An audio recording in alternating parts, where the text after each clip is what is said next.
Here we go, Shane. How you pants? Ready to start? Yeah, is everyone in the room ready? Yeah, it's an inhaler. Yeah, we're there. It's like the one teeth. Okay, great. For those that would like to do the Pledge of Allegiance, let's go ahead and do that now.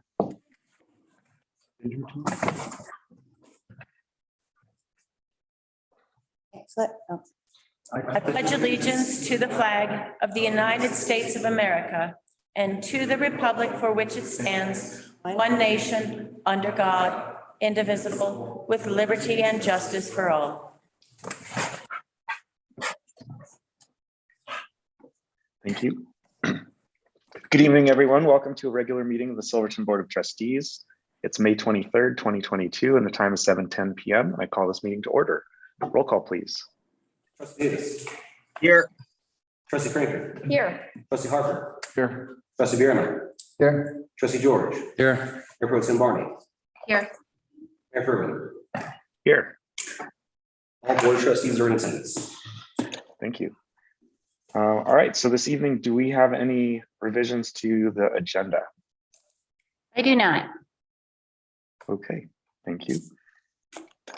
So at this time, we'll open up to public comment. We'll start with anyone who's in person and then move to anyone on Zoom.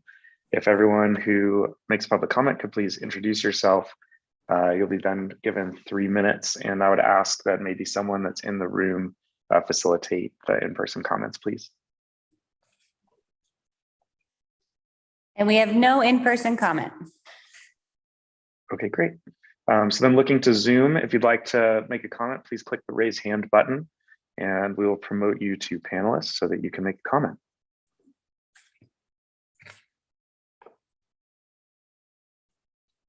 All right, seeing none, we will go ahead and close public comment and move to the next item on our agenda, which is item 3A, a presentation by Vero to offer fiber internet services in Silverton.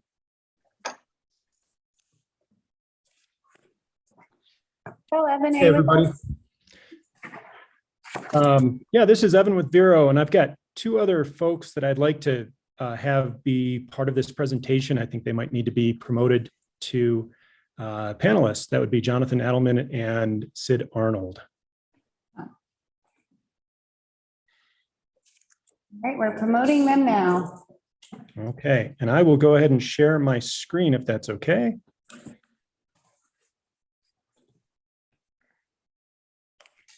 Got a little bit of a presentation here for you guys.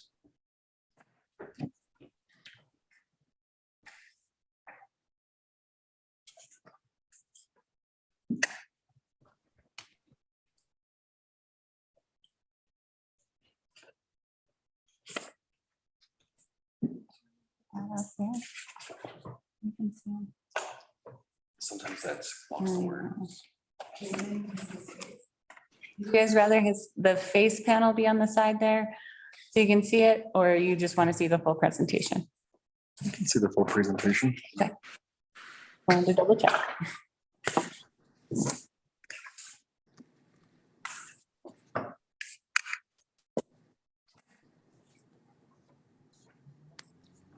All right, are we ready there? Yeah, we are ready. Okay, well, I will start with introductions here on our team. My name is Evan Biaggi. I'm the Chief Revenue Officer for Vero Broadband, and we're excited to give you guys a presentation on our fiber optic expansion efforts for the town of Silverton. I'll let the other two here introduce themselves as well, and then we'll get started. Sid, why don't you go? You want to put their faces up there? Okay, sounds good. Yeah, I'm Sid Arnold. Been working in the area for a very long time, and I came over from Vero from Forethought when Vero purchased Forethought, and I continue to do so. I'm mainly working in operations now. And I'm Jonathan Adelman. I'm the CEO of Vero Broadband. All right. Well, we have a little bit of an agenda here. Intros, I think we're going to kick things off just with a quick broadband history for the town of Silverton. I felt like that might be a fun thing to go through before we talk about really what the future is and what we are going to be doing to help with that. So I'm going to turn the broadband history over to Sid, since he's been involved since, gosh, mid 2000s, I believe, Sid. So yeah, let's do a quick broadband history lesson. Okay. Appreciate that, Evan. I have been working in this area for a very long time. Like Evan said, back in the 2000s when Silverton had dial-up and all their phone lines came over microwave and their internet. I was the first one working with Pete Meisel at the time. He was one of my business partners with Kivanet. We brought wireless services into Silverton with T1 lines. And then shortly after that, a few years after that, we got purchased by Brainstorm Internet. And we continued to work in the area and expand our wireless services there until we started working with EagleNet, which is a company that won some state and federal funds to build fiber networks throughout Colorado. And one of their projects was to build fiber to Silverton. And we worked with them along with several of the people that were in Silverton at the time. I was going to do some name dropping, but I decided not to because there were so many people that were involved in that project. I would never remember all the people, but mainly it was the town administrators, the county commissioners, and the school that were helping get the fiber services to Silverton. There was a lot of hard work and a lot of pain that all of us went through to get the fiber to Silverton, but once it came, then we had been purchased by Forethought. Brainstorm had been purchased by Forethought, and we decided to convert the coax cable that was in Silverton to internet services instead of TV. And at that time, it was Pat Swanger. I'm sure some of you will remember that name. I'd heard he passed recently. We had purchased that cable plant from him, and he helped us in the beginning to convert that over to the internet. And we were able to offer speeds of up to 150 megabit at this time with that. So with Vero purchasing us, the decision was made to fully bring Silverton up to sort of the broad standard of fiber. And that's sort of the history. I'm very excited about this project because I've been working on it for so long, and I'm pretty ecstatic. Can hardly contain myself here. So anyway, thank you. Thanks for listening. All right, Jonathan, do you want to take these next couple slides? Neither, see that okay? Sure. Well, appreciate the opportunity to come speak with you all this evening. I guess that was a great, appreciate the history, Sid. I think, now turning to the future. So, our intent, again, as Sid mentioned, we acquired Forethought. I'll give you a little more backstory on Vero here in a minute. But, just to round out that story, currently our legacy company serves around 100 customers in town, as well as some businesses. Fundamentally, we're here today to share that we're bringing fiber to town. Our focus in doing that is really stood up right now. I would share that our fiber has actually been delivered to town as of today, and the balance of our materials to do this are arriving over the next couple of days. We have contractors in place. We've completed all of our engineering work. So really, this is not just a plan. This is really something coming forward to execution. As Sid mentioned, we've historically had the cable plant around town, so already hung wires around the city. And basically our plan is to overlash those existing cables, basically wrap our new fiber over those cable plants. So aesthetically, there's going to be no addition to the view plane around town. It also will make for a relatively quick build around town with most of the existing plant and attachments already in the air. We can just attach to those. We've got alignment with the power company as it's their poles. They're supportive of our plan. So again, we'll talk more about this as on the coming slides, but this is really coming to reality here very quickly. Evan, if you can just go back for 1 second, just to give a little bit more background here. So, from an overall perspective, our focus is pretty simple. It's providing highly reliable, great customer service and affordable pricing. I don't think it needs to be any more complicated than that. Additionally, this build out plan, we've set out a target date here to be completed with our entire installation by August. With the fact that we've been able to stage up all our materials actually kind of ahead of schedule and complete all of our extensive engineering work, I'm optimistic that we'll hit that, and I'm hopeful that we'll actually beat that from a timing perspective. And we have actually started reaching out to our existing customers and have had really strong interest from that existing customer pool and allowing folks to pre-sign up for internet at fiber speed as soon as they're ready to go. So generally speaking, I think we're sitting in a great spot for town. The one additional point I would make on here, obviously, we like others are dependent on bringing fiber to the town. Right now, the existing infrastructure comes up from the south. I think as we look forward, one of our additional focuses will be to facilitate a different pathway out of town to bring additional redundancy to the network. The second side of that, obviously, is on the customer service side.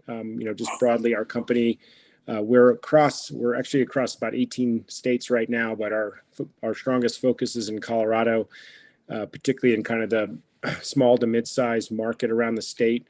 And we have operations really across the state right now, including along the western slope. We have a large office down in Durango, have staff there, up through Ouray. We actually just lit the town of Ouray from a fiber perspective basically this week. We've been working on that project for a while now, and have staff in Ouray and up through Montrose and Grand Junction. So we really are well positioned from a service and support perspective to support the community from both sides. So really, this is a great fit for us. We're super excited to get started here. And I'll pause there. I'm happy to take questions anytime if there are any. Otherwise, I'll just keep chugging along through our short deck here.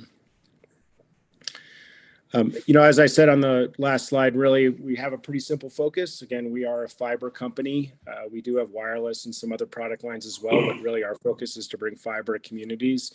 I think what we try to focus on and what differentiates us is pretty simple. Trying to provide best-in-class service to our customers, really support communities locally, provide great reliability, and we have very transparent and simple pricing. We don't play the kind of promo game or that changes through time. Really, our goal is to offer a great product day one and just support that commitment to our customers. So just a quick overview of us, and I'll be short here. So we've been around since about 2017. Our initial focus was serving schools and school districts. The core of our executive team came from Zayo. Folks know that. It's a very large fiber company, been around for a long time.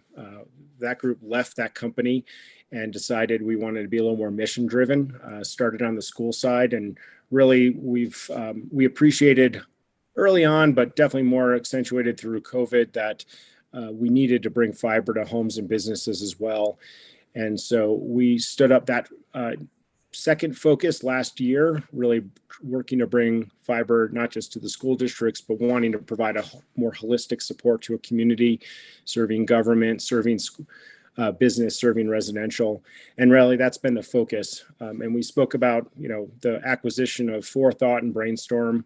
That was one of our first big steps here in Colorado, was buying that legacy company that closed on the 1st of January. And we very quickly realized that there was some good with that and some bad. And we saw a real good opportunity to improve our focus area around various markets. And Silverton, we identified very early on with the very old legacy cable plant that we had in town, various customer service and reliability issues. We quickly began engineering our plans to bring fiber, and that kind of brings us to where we are today. The last thing I would just add on this slide is, again, our focus is national. We're funded. We've already pre-bought all of our materials for town. We have our contracts in place with the construction side to do all the work. So we're fully focused and fully committed on bringing this to execution over the next few months. Evan, you want to talk about some of the details? Sure. Yeah, I'll dive into the details here. This slide shows just a general overview map of Silverton. You guys know what that looks like. The simple answer is that we're focused on building the entire core of Silverton with the fiber overlash. There are a few areas of town today where there was damage to the previous cable plant. And as part of this project, we'll be able to service those areas. So if you're in a small zone today and can't even get the cable, we will remedy that as we move forward with the fiber network. There's roughly 560 addresses that we've identified within town that will receive services. Being that it's fiber optic, we're looking at gig type services. The fiber network itself is a lot more reliable than what the cable plant was in the past. Jonathan mentioned that the construction method being an overlash, you're not going to see the fiber. It will be hung right on the same placement on those poles as the current cable system. And that's really great because there's no disruption to the existing services for folks as well. Real quick, could I have a quick comment on the map back there? It just looked like we didn't have the Anvil subdivision in that map. And so that's kind of definitely an area where we want to have some internet availability there. It's kind of to Absolutely. the northwest of 550. We actually cover that with fiber currently. I think it was just an oversight of coverage on this particular map, but that is covered right now. Okay, that's great. Well, if this map if the community sees this map, they'll want to see Anvil covered as well. So just. Thank you for that feedback. Make sure we update the map and get everything covered. Our Evan, intent I is to did just serve want to all of remind you that we have about 15 to 20 minutes for this presentation. I know that you have quite a few slides to go through after this, so I just kind of wanted to remind you that. No, thank you. We'll go ahead and cruise through here.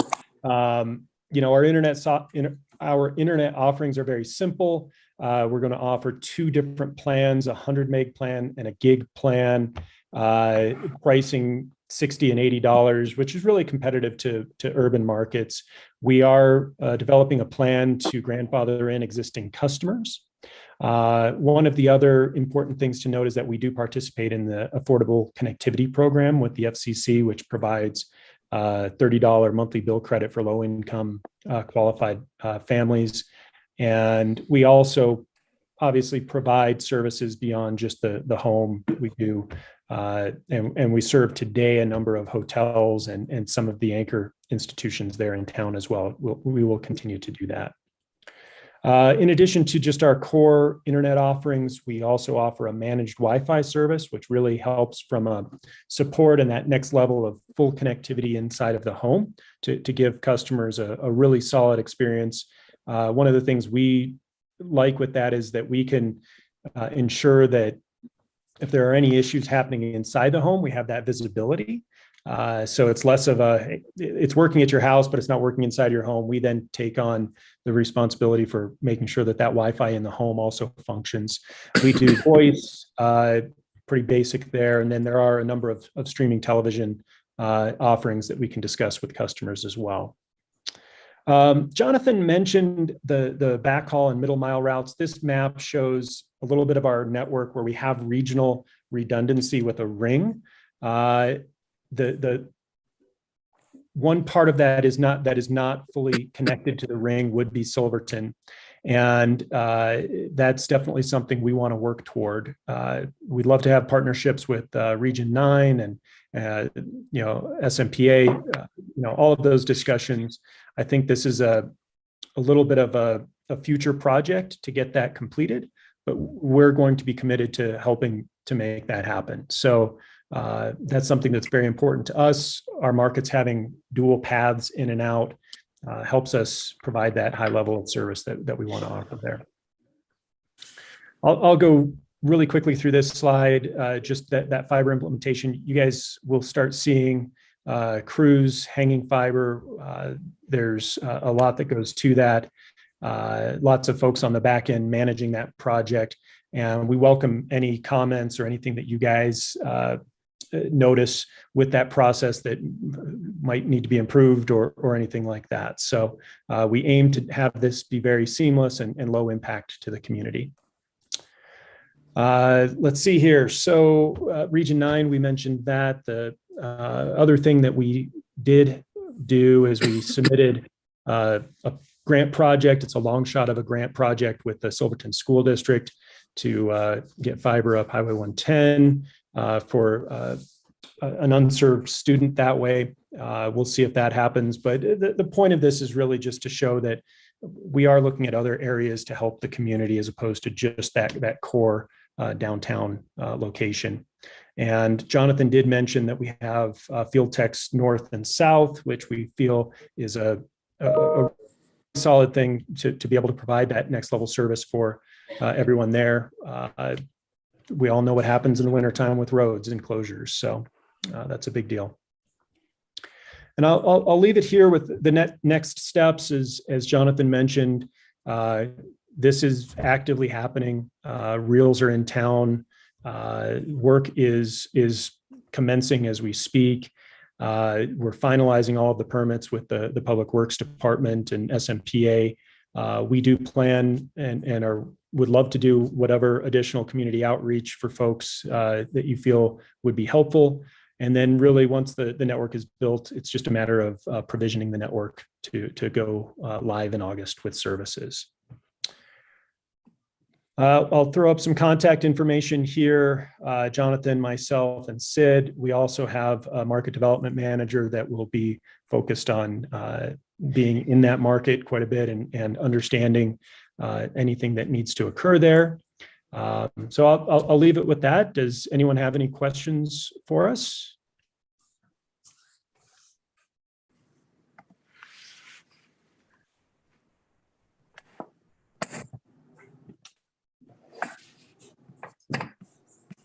In the Anvil subdivision, is it guaranteed all hookups will be ready to go? In the Anvil subdivision, will all hookups be ready? Yeah, Sid, I'll let you speak to that, but we plan to service all of the units there at Anvil. Yes, we have fiber to Anvil already. We're serving fiber internet to the apartments, both apartment buildings there, and we have conduit to throughout the neighborhood. We just need to run fiber through those to get to the homes. Thank you. Just a question for communication, like you're saying that you're communicating with existing customers about the options and what will be available? That's correct. So we've been reaching out to existing customers to get them really let them know what's happening, that their services will be upgraded, giving them information on what that looks like, and essentially signing them up for the fiber-based services moving forward. Right. I know. So as we get closer. Sorry, go ahead. Oh, I just said, I know a lot of people have been waiting for faster internet. That's true. I think, and as we get closer to our launch date, we'll start, pre-selling with the community and communicating more. And then obviously, anytime we're doing any type of construction work, we'll be notifying people if there's any permit requirements. We'll work with the city on those types of things. We think that'll be pretty minimal based on the existing network. But as part of the rollout plan, we'll be communicating with anybody that'd be impacted by our work in the community.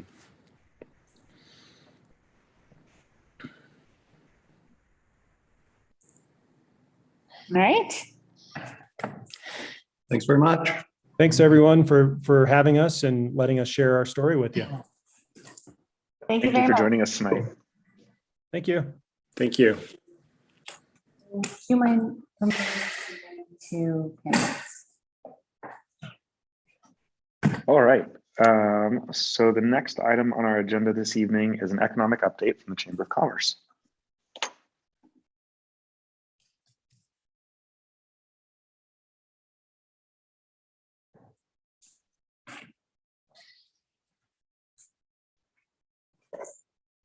Ian, you with us?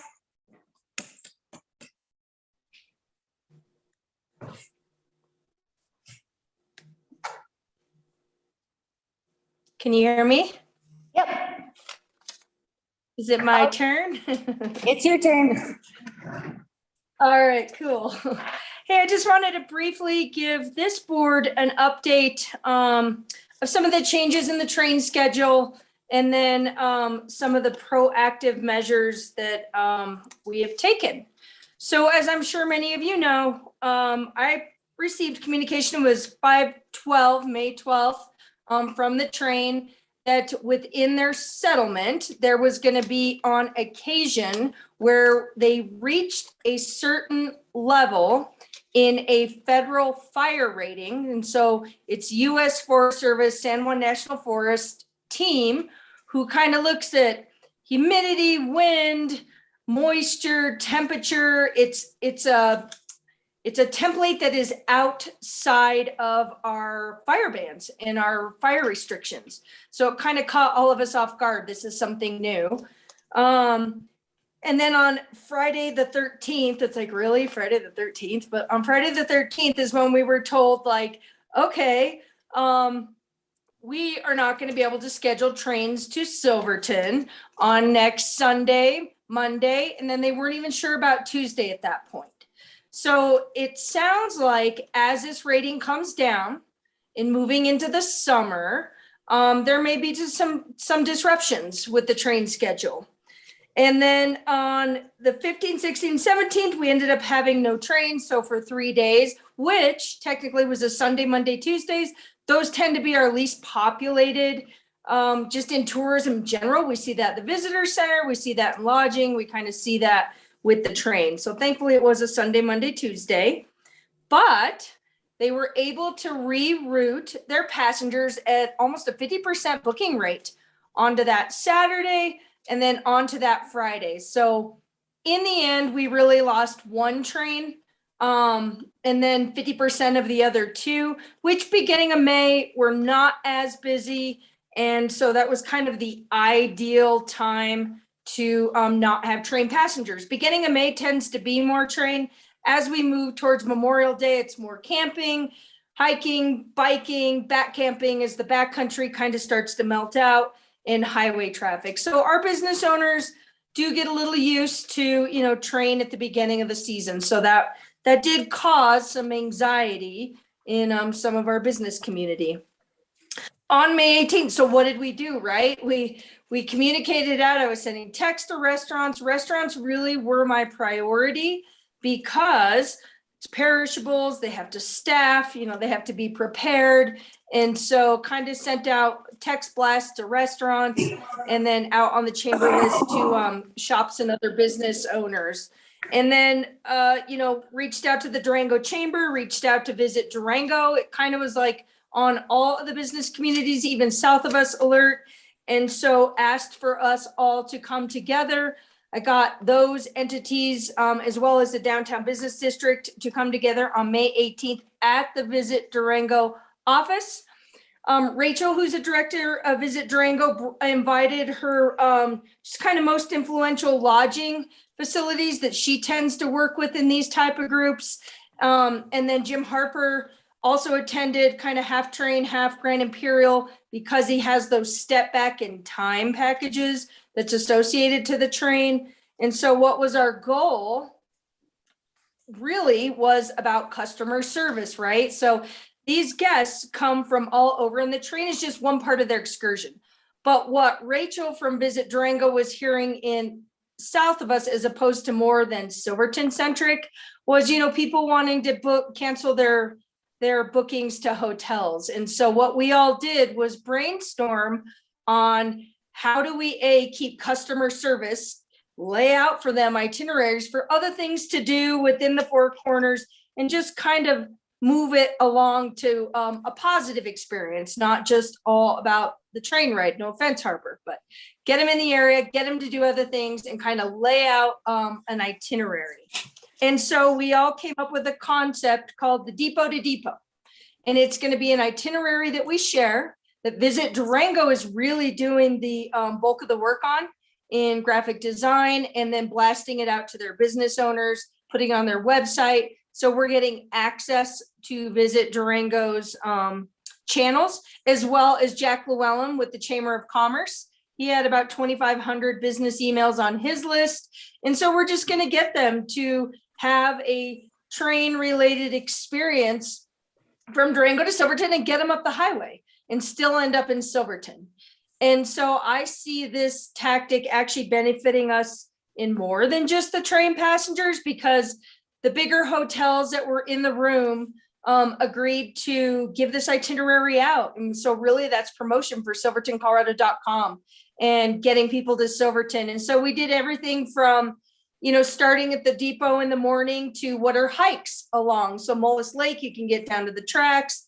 You can, we talked even about, River Road, where you can be along the old Silverton Northern tracks, the Rainbow Trail, as well as our museum, the old 100, the shops, Blair Street.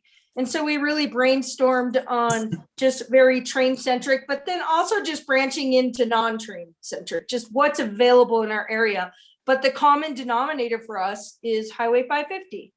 And so that is the one tourist group, unless there's a fire, which we've experienced that as well, that the flow can't be cut off for us, right? There is some anxiety, and I know you guys are fully aware within the business community about OHV and that kind of tourism, right? And then, the train is a dash unpredictable. And so Highway 550 is our low hanging fruit. We've been talking about that for years. Actually, that was part of our pitch for redoing our town signage.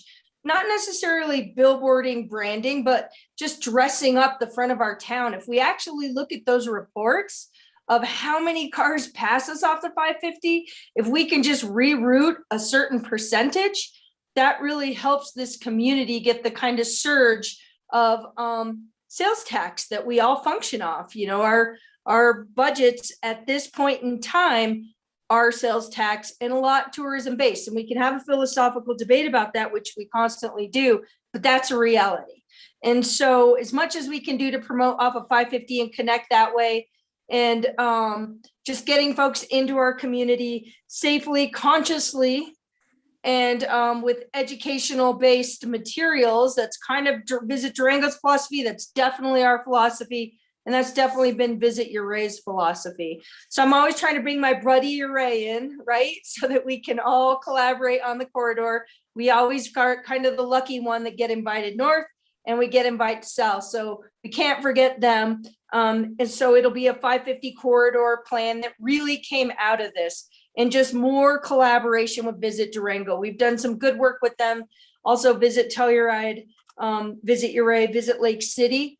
And so as long as we keep collaborating, working together, sharing our guests, I'm still optimistic, as much as some people don't like that, but I'm optimistic about our economy. I'm optimistic about what we have to offer. And I'm optimistic about our tourism base and diversifying our tourism base. And if really that's kind of what this brings up is, hey guys, we can't really put our eggs in basket, including tourism, for our economy and our well-being and our sustainability as a community. And so, yes, we need to make the most out of our summers. Yes, we need to support our business owners. And yes, we also need to look at our community as a holistic, bigger picture, right? For everyone, locals, non-business owners, business owners, our guests, etc. So these were kind of the philosophical overall conversations that actually us DMOs, destination marketing organizations, do have along the 550. And I just want to share this with you guys directly, because I believe A, you saw my email to the business community, but B, to really give you guys talking points in reality. When emotions get involved and people, they're anxious and they're nervous, and they do look to you guys immediately as leaders. But rest assured, there's organizations behind the scenes, including my strong partnership with Gloria at Town of Silverton and Beth Kremer with San Juan Development, and Willie Tukey. Honestly, we all kind of come together in these times of crises. And Beth reached out to SBDC, Mary Shepard. Those are business resources that are applicable to San Juan County. We're in their area. And Beth immediately got booked a diversifying your customer base through SBDC, and that's happening on June 1st, 9 a.m. in the co-work shared space in the basement of the Grand Imperial, $10. And you can go to Beth's SJDA Facebook page to find that link for our business owners to sign up for that course. And so I think that's also a double-edged sword in conversation. You know, our business owners do need to start having sustainability plans, and what can we do as organizations to enable that and to help that along, and resiliency plans, because what have we learned? Just in my 8 years in this job, we've had Gold King fires, avalanches, mud washes, wildfires. You know, we've had every disaster. Now I'm just waiting for like aliens. Not quite sure what our next disaster is going to be, but we have something every year. And our community is resilient.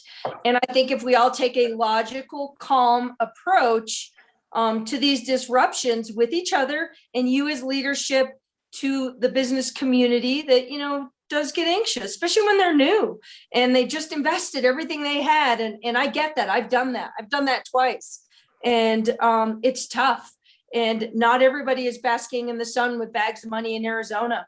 A lot of people actually have to go and get jobs, and a lot of us had to work year round. And I always had to have 2 jobs just to keep my shop open.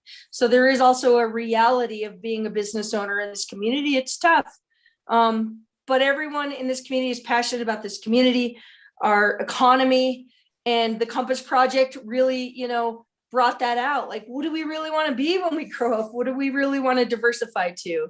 And so that's really why I asked Gloria for 10 minutes of your time, which I'll wrap it up, is to A, just give you facts. B, realize that we are behind the scenes giving these business owners resources. I personally believe that's kind of up to us organizations. I don't necessarily agree that it's up to government, but that's a personal opinion. And we are working hard behind the scenes, and any resources that we can come up with for our business owners, we are doing that. And does anyone on this board have any questions about anything that's happening with the train, or anything that's happening with the economy or tourism, or going forward with this summer? Dan, I was just wondering how far in advance we're typically learning about the train changes in train schedule or the fire ratings. So that is what I'm picking up from conversations with the Forest Service, from conversations with the train, and is that it can be as little as 24 to 48 hours. There was one evening where Jeff Johnson was texting us at 5 o'clock and saying, okay, train tomorrow. You know, we weren't sure, but those are communication bugs that the train is going to work out with the Forest Service. And around this fire scale, my personal, just in being in all these groups and all these meetings and talking to everyone, is I think even the Forest Service was a little caught off guard. So it sounds to me as, you know, everyone is working out those bugs and those communications. And then of course, my brain automatically goes to math and stats. The Durango Herald reported that there was only 4 times all last summer that we went to level 4. Now, I'm not saying the Herald was right. Sometimes articles are not right. But how do we already have 3 going into the summer? So one thing that we've asked the Forest Service is to explain how that comes about. Where's, you know, the science and the data, and what have we experienced the last 2 summers, so that we can have a predictor going into this summer. The train has committed to figuring out a communication system that will be text-based, that will immediately go to the business owners. So I'm not having to be the in-between, or Jack Llewellyn or Rachel from Visit Durango, us not being in-betweens, although we will layer on that.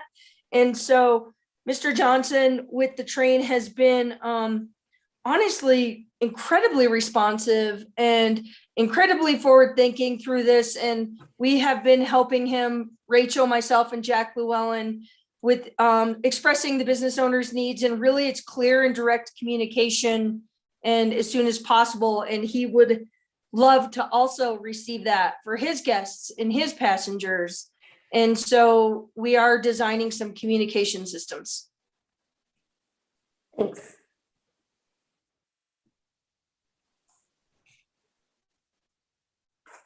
All right, guys. Any other questions for Deanne? Harper, do you want to share any? Yeah. Thanks for the update. You have Really anything to appreciate say? it. All right. And for leading the charge. All and right. Getting info. Yeah, thank you Yeah, very much for joining like us, I Deanna. said, there's always something. Yeah, and you guys, please feel free at any time if, you know, you want something answered, or you want a fact, or you want me to dig into something deeper. That's what we're here for. Utilize us, right? So that you can answer to your constituents. So also take advantage of us doing some work for you.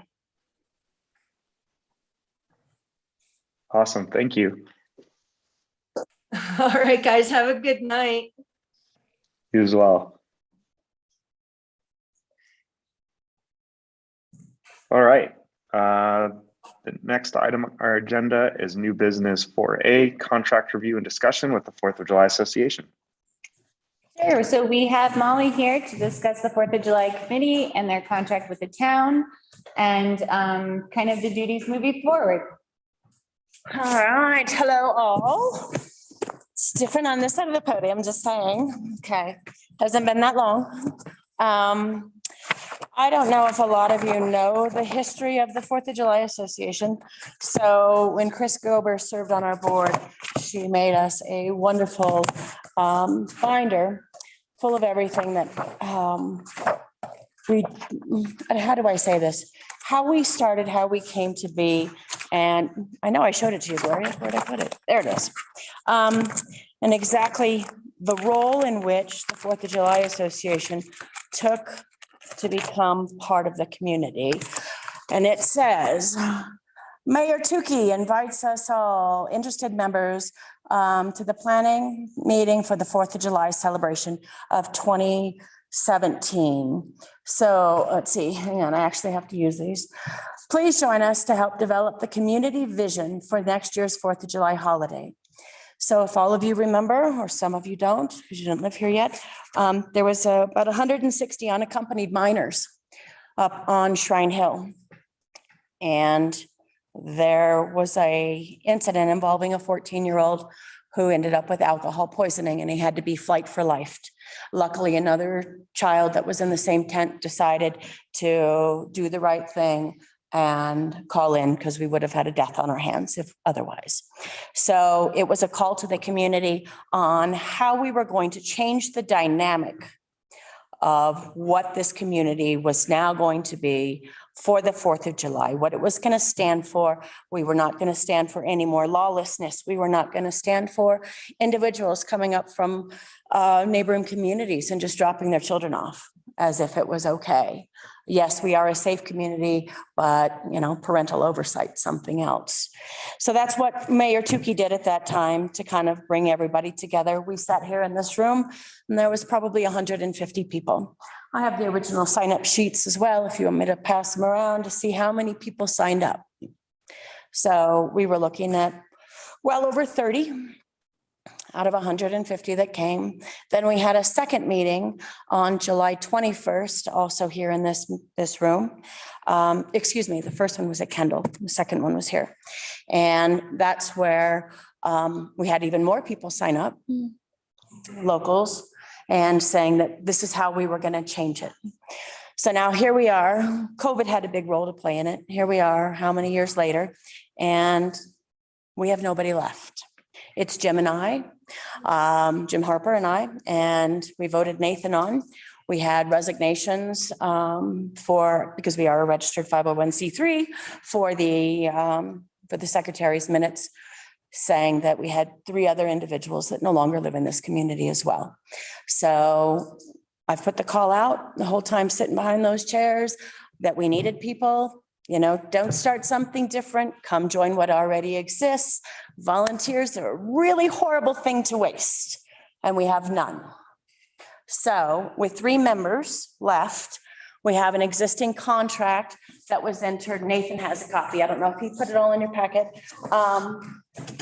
So in it, it contained the fact that we will run the 4th of July holiday, which means that we were to do camping, that we relied on 2 of our members because they had camping experience, and they brought with them 20 volunteers that we don't have anymore. And then the next section of it was the come on, what am I thinking of? I called it the Carnival at the Park. It was really a bouncy house thing. Last year, we had to utilize our deposit because I already put 4,000 down for 2020, which didn't happen. And when I went to go renegotiate the contract with Mariah, it was going to cost well over $10,000 to do it again this summer. That was the cost. And that wasn't even before fuel even went outrageous. So I can't even imagine what addendums they would have added to the contract. That was just the rising cost of labor. That was the cost of liability insurance. And Gloria's seen it, we carried a really big $2 million policy for everything that we had our hands on within the community. And then the fireworks. So one thing became completely economically not feasible. Our very best year with selling wristbands, $25 a wristband, 4 hours of unlimited activity for the youth of this community, as well as those who found the family-friendly environment exactly what they wanted. We did 5,500. You can't spend 10 and do 5,500. And there were times that people complained that $25 a child was too much. So they couldn't afford it. You know, we'd be like, okay, we're a 501c3. If you got $20, there were people that showed up with 8 children. I mean, you've got to think how much that impacts them. And we're trying to be friendly. So there were times we kind of let things slide, give us $10 a kid. It didn't matter because we wanted people to be there. That was the whole purpose of what we had done. So there were also a lot of other historic events that took place at the park. We had the morning, which is why Terry is here. He wants to bring something back into the community again that got shut down during COVID as well. We had the Blue Ribbon Fun Run that would start off the morning, and then we would segue into Patty Daly and the historic parade that she's put on forever. And then we would segue into the park, Carnival at the Park, when then we would move that to we tried to do a lot of very family focused things. We had block parties in the middle of Main Street, and then into that would be the fireworks at night. So all of this is historic for what we're doing. Now, granted, some are more new. The Carnival at the Park was new. The street dances were new, but it kept everything from getting out of control. It ran the people from one location up to the next, over to the next one, down to the next one. So we had event-filled days. It kept people off the hill, of which we put up a massive perimeter, and now we're down to just Jim and I on the actual board. Nathan was voted in as a member of large. Deanne Guy, I guess, is a member at large for, because she resigned back in 2018 as our vice president, and she runs the social media platform. So we can't do it. There's terms in every contract for force majeure, which we're going to have to go to, but we also don't want to let it go away. So Gloria and I had a meeting about this, speaking on behalf of the 4th of July Association. And that's how Terry came to talk to me about the historic Blue Ribbon, Blue Ribbon. We won't say why it's called Blue Ribbon. Anybody get the reference? Okay. So we still want to be there. We don't want to let the 501c3 go, because it is a way that if we kind of come to more of a joint agreement with the town, how to function and how to run these things, that we can mutually raise money. It wouldn't have to funnel through the town coffers. And we can assist Nathan knowing what we know. I mean, he's on our board now. There's 3 of us. Anybody volunteers? Just asking again. Okay. And what else we can do to promote things? The chamber also did the Ducky Derby out of the park. So we need to make sure we don't lose what we've got. But at the same time, if I don't have people to run it, I can't do it. I'm one person. I can't take the job of 30 volunteers and turn it into one. And Jim, he was there for every single aspect, helping. We would get there at 5 o'clock in the morning? Yeah. And we wouldn't get home until midnight on the 4th. And we'd set up the perimeter on the hill. So if we can have fireworks, I talked to the fire chief, and Gilbert said, as long as they are technically viable. He's going to look at them and make sure if we can use them this year, we can. If not, they're gone. They have a shelf life, and we can't run the risk, even with the new electronic boxes that the 4th of July Association raised money for, to make sure that we'd never had any firemen in harm's way again. You know, our first trial one was Nathan's snowscape. So we kind of run it like snowscape, where we have this kind of joint kind of partnership. I don't know. Terry, come and tell everybody about the fun run. You're here, do it. And what he wants to do, something else under the same umbrella. Yeah, I wanted to get this blue ribbon run going on 4th of July again. And I've been talking with different people in the town and Molly and Deanne, and I think that it's pretty well settled. It's going to be an umbrella thing under the town events. And I just want to get the run around town, the 10K like we used to have. And I'll be working with Nate and whoever else I need to. And what year did you guys start this? Oh, geez, I can't remember. It's in the 70s. We started the Blue Ribbon 10. Ken Safransky started it. Yep. 6-pack of blue ribbon to enter, no t-shirts. It was easy then. But anything I need to know and help out, I want to do. So Yeah, I think and that's all I that's the need to say. stuff. Yeah, but these are the things we don't want to lose. You're looking at some of, you're looking at your lifetime, Tyler, Yeah. Oh, yeah. Exactly. So these are things that we have to preserve. So no matter how we do it, it doesn't matter if the town does the umbrella, we do the fundraising, we help, whatever needs to happen, needs to happen. If we need to make a different contract, then let's figure out what it needs to say. Okay, because with 3 people, 2 board members and 1 member at large, that's not enough. So how do we do this? How do we move forward? How do we keep historic events there? How do we move forward with the fire chief too? Gilbert's retiring, we pray that Jerry Chambers doesn't leave us too, because he's the one who really knows the electronics and how to set up the boxes. So we need that institutional knowledge. We need the historic there. That's what we need. But we also need this original contract that we signed on February 17th, 2021, because of COVID, to go to force majeure, because we cannot run every aspect that's listed. Do you guys mind if I ask Clayton a quick question on procedure? Clayton, I just had a question on if we were to make a motion, what that would look like as far as force majeure and alleviating the 4th of July committee from their responsibilities.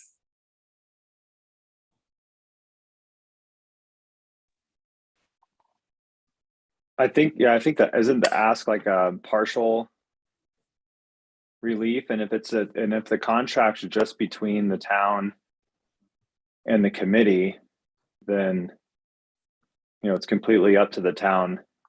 But I'm not certain just us initiating a force majeure, would help anything if there's, like, for example, like there's money already been spent on a third party for fireworks or whatever, that's going to be up to the third party.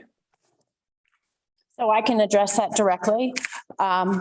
Since 2020, we have had an active contract. We renewed it again, and we have not accepted a penny from the town of Silverton, which is a $15,000 contract because of COVID. During 2020, during 2021, we couldn't hold any events. Last year, I paid for the fireworks already. So the money has already been spent, and none of it came from the town of Silverton, because we haven't bought this would be the 3rd year. So that's $45,000 of uncollected funds that were coming into the 4th of July Association. But because we could not have an event, we refused to collect funds from the public coffers, even though it was per contract that they had to pay us. Shane? Yeah. Hey, Molly, thanks for joining us tonight. We miss you. A lot of really, really helpful context. I think the question I have is whether the ask is to modify the contract or to get rid of the contract entirely. as Clayton suggested, and subject to his confirmation, I don't think we have to cite anything specific. If it's a two-party agreement, we can just both agree to terminate it. And I think that'd be less complicated, or we can both agree to amend it. However, the town and the 4th of July committee are looking to amend it. But I guess I'm not clear. Maybe it'd be helpful for Gloria to kind of walk through what you think the town's commitment will be in hosting this year's 4th of July, and then we can figure out, what responsibilities the two different parties have. And maybe there isn't even need for a contract. Maybe we can just collaborate on the 4th of July. Yeah, so an idea we had would be running it like snowscapes, where we are the umbrella organization, and then we have different event organizers come to us with their ideas, so that we didn't have to bring 5 different events applications to you all for one day. Or possibly even just like one morning, afternoon, So we were thinking if we ran it typical to snowscapes, where we kind of coordinate them, and then they can go under our insurance umbrella. Okay, and to do that, how do we have snowscape structured? Do we have a contract for that, or is that just an event application that we sponsor? That's an event application that we sponsor. Okay, so that sounds super easy. So if the ask is to terminate this agreement, it doesn't sound like there's any financial issue. If our insurance can cover 4th of July committee under this event application, or if there's a different type of event insurance that needs to be obtained, that seems like an easy enough ask for us to go that direction. And then it's just a question of figuring out who has bandwidth to take on all these different activities, like Terry's and the other ones we currently do. And I like that idea that we're going to not let it go, but we're going to figure out how to morph it and change it. I can work directly with Nathan. I want to see this contract go away because there's so much in it that is in reference to camping and to everything. And Amy Neal is a contract whiz, let's just say, although she did resign, she moved to Florida. She did resign from our committee as well. Very well written, very ironclad. We do really appreciate it. But at the same time, it does need to go away. If we redo something, then it would be more of a collaborative agreement on how to work this, because unless I get new members, we don't have, we have no bandwidth right now. So we'd need 30 to 50 volunteers to take care of things. And so if we just do special event contract, and then Terry shows up, and then Patty shows up with the parade, and shows up, and then we add them too. And especially if they're historic, it's not even, but it's really easy. So what about new events then? How do we just make sure that if somebody does have a new idea, it can be covered? I think what I really liked about Snowscape was that it brought different organizations to say, hey, I can't sponsor the whole weekend, but I can plug into these 3 events, for Silverton Strong or the Creative District or some of these entities that exist. It's not one person taking it all on. It's groups saying, I can run these 3 events, and another group saying, I could do these 2. And it kind of spreads it out, which I thought was a cool model. And Nathan was great at coordinating it if he's up for that level. I'm gone this year for 4th of July, but I am super interested in talking for the future, because in the towns I grew up in, 4th of July in a mining town was the best ever, because it was split sack races and nickel scrambles and watermelon eating contests, and it was just the best. So we'll talk. So, and that's basically what we did with the carnival at the park. Not only did we have the bouncy houses, Ron and Sharon had their workers and themselves build an entire Western village.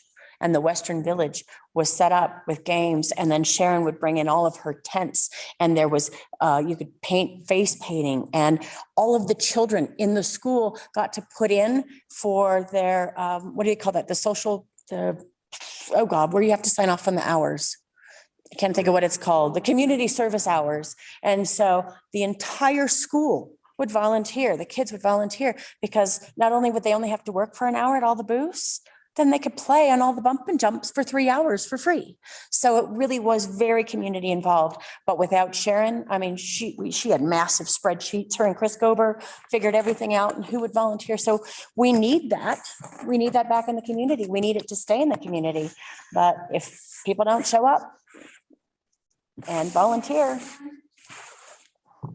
So did Nathan prepare the snowscape event application, or was that spearheaded by somebody different? No, that was me. And it was just a notice to town and the board to let them know a snowscape event was happening. As a town sponsored event, we do want to keep 4th of July very similar to that, to where we have the nonprofit organizations within town able to put on small events like they have, get Terry's Fun Run back. And town would be responsible for the coordination and insurance as well. Nice. And Gloria and Nathan, you both feel comfortable with that direction? Yes, and the responsibility for finding like volunteers within their event would be up to that person. We are asking them to at least turn in something to us, like an operations plan, so that we have a good idea of what the event is about. Awesome. It sounded like I interrupted somebody. Sorry about that. Oh, I was just gonna say, from the perspective of like a very small event organizer, it worked well because we didn't have to go have our own insurance, or it made it fairly simple process for us as individuals to plug in where we could. And just for clarification, Creative District and Silverton Strong, when they helped with snowscapes, they were responsible for the setup, the operations, the prizes for their specific events. And they'll be similar for 4th of July. So the call out now, if anyone wants to put on a small event at Memorial Park on the 4th of July or elsewhere, we will gladly accept your application. This could be a great fundraising opportunity for your event as well. Nice. So trustees, how do we feel about a motion to mutually terminate the agreement for 4th of July services and then giving direction to the town to develop the town sponsored event application for 4th of July, and then maybe also some kind of newspaper or other marketing about how people can get involved? Sounds good. Cool. Any other questions or discussion on this before we consider some type of motion like that, if someone wants to make it?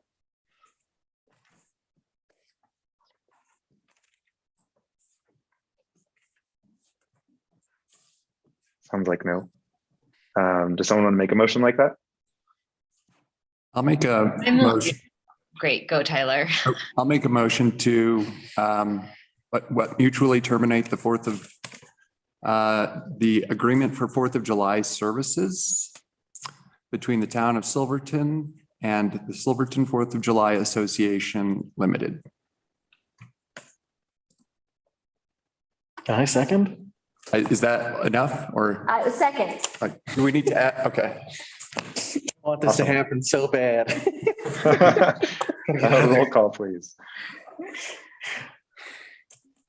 Yes. Trustee Cranky. Yes. Trustee Harper. I recuse. Trustee Vero. Yes. Trustee George. Yes. Mayor Pro Tem Barney. Yes. Mayor Furman. Yes. Motion passes with 6 yeas and one recusal. Thank you. And then do we want to be more specific about the direction that I kind of suggested before? Is there anything else anybody wants to add or clarify? Or Gloria, would you like any further clarification? Not at this time. That's pretty clear. We would. I just think making sure that like a newspaper article or something, making sure that everybody that put on the events knows that now they can come and talk to the town and make sure that they can do their event. And Terry, I know he wanted to do the fun run, and I wasn't sure if it was all separate this year or what we were going to do. So yeah, making sure that everybody knows how it's going to work and they can do it easily and clearly it's going to be huge. And we hope to have a special event application before the board at the next meeting, June 13th. And we will push for volunteers and organizations to join beforehand. So their deadline would be somewhere around the Wednesday, the 8th, probably. Put the word out. And then I think Jim, you and Gloria all need to actually meet and see what else we can do to help sustain this and to figure out, and there might be some direction from Clayton. I'm not sure about making sure that the donations get funneled through the right location, because that was a big issue before when they went into the town of Silverton. They did not have a separate account. They didn't have a separate thing. And it was commingled funds, even though it was solicited strictly for fireworks. Okay, so, yeah, so we should do that. Okay, wonderful. Jane? Well, before you take off, Molly, I just have one other kind of thought, which was the committee has done so much in the past that if you guys have some type of like responsibilities worksheet of all the things that you did that you could share with the town, I just want to make sure that things like porta potties or coordinating with Bruce and Gilbert for public safety and other things like that don't fall through the cracks. So Find her on it, she showed me. cool. This is only one of the file folders. Don't scare people. Okay. The other one is, oh yeah, no, we have everything. And actually, because we work so closely, John Seitz actually has a copy of the entire town maps and how we set everything up, how we did the cleanup, exactly where it was, who was under our auspice, how we ran everything, you name it. Yeah, no, we have a camping one that's twice as big. Awesome. Thank you. Has been held, and I appreciate that going forward. Yeah. Did Sharon send you those files yet? Okay. Okay, I'll remind her. Thank you. All right, thank you. Thanks. Board. Great. Thank you, everybody. Yeah. All right, moving on to the next item on our agenda, 4B, new business, consideration to adopt the emergency ordinance 2022-06, an emergency ordinance establishing a stage 1 fire ban. So the San Juan National Forest and the BLM went under fire restrictions on May 20th. They had anticipated going under fire restrictions on May 25th last week, but bumped it up. So we can leave the 25th in our ordinance, or we could enact it tomorrow. That's just an option there. But other than that, the only change to this from previous ordinances is that open fire pits will be banned per the sheriff's request. And this will happen with the county's ordinance as well, as they have just sent me a draft.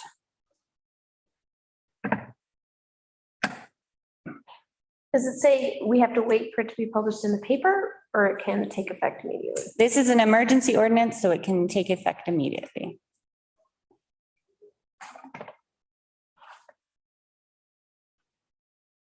And then we will publish it in the paper.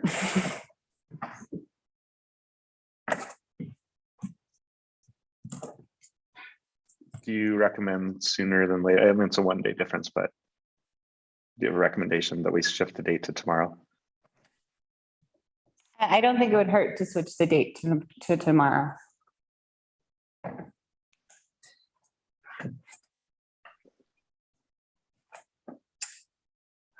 For the new trustees, so typically when we see these, we're getting guidance from Forest Service, county, fire department, and the sheriff. And they're our experts, so we typically rely on our experts. So for something like this, unless someone has questions, we would typically consider the motion requested. I have a question, sir. Awesome. I've gotten mixed messages from the fire department and more specifically the fire chief with regards to open flames here locally in town, due to the fact that proximity to fire hydrants and whatnot and I understand that Sheriff Conrad is the fire marshal in our town and in our county. So are we just going to go with what the fire marshal says? And if that's the case, then fine, I'm all for this. But I know that there are some varying opinions on this subject, because I know it will affect certain businesses and just, certain homes. Just people may want to have a barbecue outside or something like that in a fire pit. Yeah, thanks for flagging that. I didn't mean to gloss over that issue. That is something that comes up every year, so thank you. Right. I didn't, keep going. Well, I would also point out, and I know it's an emergency ordinance, and obviously we don't want to play around if we're at risk of having a big fire, but I feel like that most of the stage 1 municipal fire bans, they do allow, as long as you have some sort of shut-off valve, they do allow in-town fires, and that's not the case with this one, but I know that's what other municipalities stage 1 fire bans are like, and so I'm wondering why ours is different. And that was the recommendation of the sheriff, and that was added this year. So this was a template one from last year, and he asked that we add that this year. And the sheriff's So Bruce has come and given presentation stuff on this issue in the past. I don't want to speak for him, but the reason that he's given in the past is like the monkey see, monkey do. So when you see an open fire across town or across the street, regardless of the safety of that particular pit, tourists driving through or someone at a short-term rental might just see the fire and go, oh, we can have fires, and then do it. And that's kind of the logic he's applied, and it's better to be safe than sorry when we have, this level of fire risk. Yeah. But I also, hear the other side of that too, where the chief's coming from in terms of having fire hydrants everywhere and people wanting to barbecue in their private property, things like that. I think with fire suppression systems being close by, that's obviously that's another question. But reading 2A in the agreement, what's except stoves, grills, lanterns using pressurized gas canisters. Does that mean they're okay? It looks like no they're open okay. flame, I think, is what the So I mean, grills aren't, I guess, are not open, and stoves are not open, but then I'm all for it. Yeah. Jim, I think it's a barbecue, it's like a charcoal thing. So gas grills are okay, charcoal grills would be not. Right on. Thank you. I'll jump on him and just to, for clarification as well, the coal and wood burning stove devices, are those is that all wood burning stoves? Like, I know it's like open flame outside, but outdoor activities, but those are, just curious.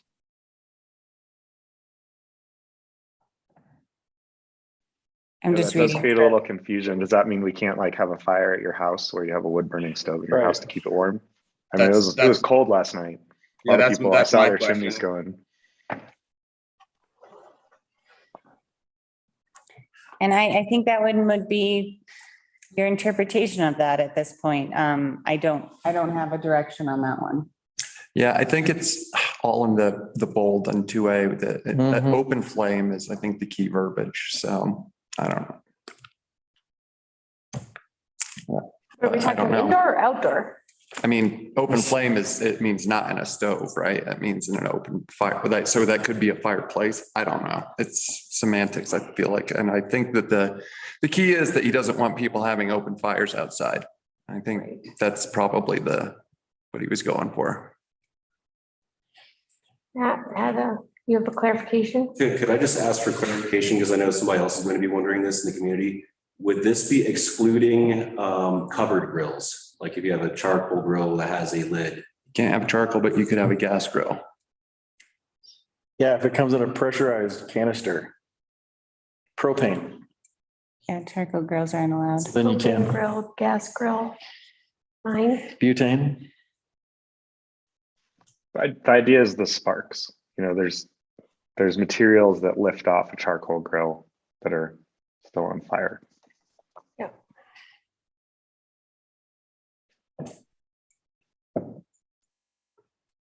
I'm just curious. So I'm going down a bit of a rabbit hole, but going back to that coal and wood burning stoves language. And this is more a question for Clayton. If someone violates this and something bad happens, is there a different type of liability for that person? And so what I'm saying is you could probably read this broadly to say that this applies to a primary heat source in a house that's a wood burning stove or a coal burning stove. And even though we have tall chimneys with caps on them, like if somehow a spark was emitted from that chimney and started a fire, is that person going to be in more trouble than if we didn't have that language in this?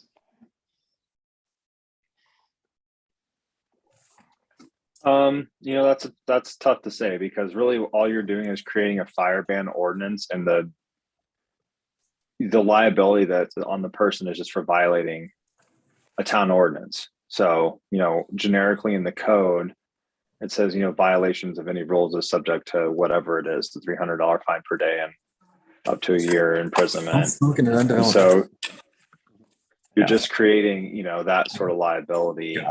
I don't think we could, jump that to somehow them being more liable for starting a fire. That would have to be done, through whatever that fire investigation was. However, violation of an ordinance usually is like a per se reckless status. So where if somebody's like out during a fire ban and starts a fire, then they're obviously going to be, if they violate the ordinance, if there's like a fire ban in a national forest and they start a fire and starts a forest on fire, that's going to be a per se, violation, and they're going to automatically be assumed to be, reckless, versus if there's no fire ban, you still have certain rules about starting and putting out a fire, and you have to prove that recklessness. So, I mean, it gets you closer, but I don't want to make the jump and say it's like a per se liability exposure for that person. But I do think it, it gets that person closer if you could prove that that spark came from their chimney and moved into the forest, but that's a big ask.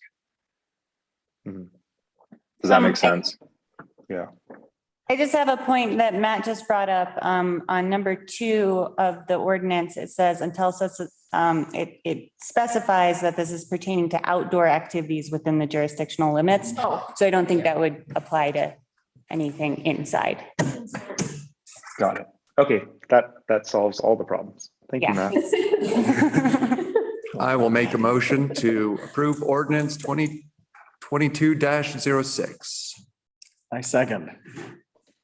Thank you. Roll call, please. Trustee Davis. Yes. Trustee Cranker. Yes. Trustee Harper. Yes. Trustee Bierman. Yes. Trustee George. Yes. Mayor Pro Tem Barney. Yes. Mayor Furman. Yes. Motion passes unanimously. Thank you. Moving on to agenda item 5, approval of consent agenda items. And I have a couple amendments to make here because our trustees are very vigilant and I've read everything. And unfortunately, I didn't get a chance to read the minutes before I put them in here, but we did enter into a contract with the Zanonis. We voted yes on that. And so I would recommend approval of the consent agenda with the amendment to the minutes. And then I'm also putting letters of support in the consent agenda if they're from partnering organizations such as San Juan Development Association or other governmental organizations, unless I feel like it's a big conflict and I need to pull it out. But I just wanted to kind of point that out as what I was going to do moving forward, so we didn't have to have it as its own separate agenda item.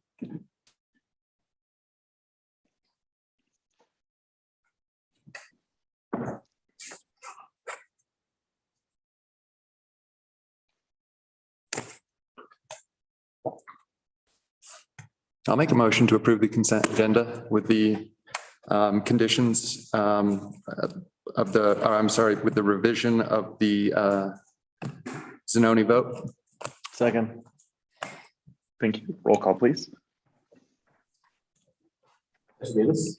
Yes. Trustee Cranker. Yes. Trustee Harper. Yes. Trustee Bierman. Yes. Trustee George. Yes. Mayor Pro Tem Barney. Yes. Mayor Furman. Yes. Motion passes unanimously. Thank you very much. All right, staff reports. Awesome. Okay, so. Dan would like to be removed as a panelist. Oh. Oh, bye, Dan. All right, so I I'm saddened to report that Lisa Adair will be resigning as our town county planning director effective June 3rd. We will be contracting with Lisa for a short time to help with the transition. She's agreed to that. And there are a couple options for our planning department that we are exploring right now. So I hope to have those options in front of you at the next meeting. But I'm hopeful. And I would like to congratulate Matt on getting the online forums up and running. This was a request when I first started last year, and I'm excited he took it on and implemented it. And it seems to be going really well. So we'll get more traffic here as the word gets out. And I would also like to congratulate our deputy clerk, Melina, on her certification in HR management. She's been attending classes the last couple of weeks and is slowly taking over our HR here, which actually helps me out a ton because I have that on my plate. And then I also wanted to remind you all that I will be taking a vacation May 30th through the 6th. And Matt will be stepping up in my place. Because it's happy birthday. No. Wait, what did we learn? There you go. And that is my staff report. Awesome. Thank you very much. And if there's any questions, we can harness them. Yeah, trustees, any questions or other things you'd like to highlight or ask about from the staff reports?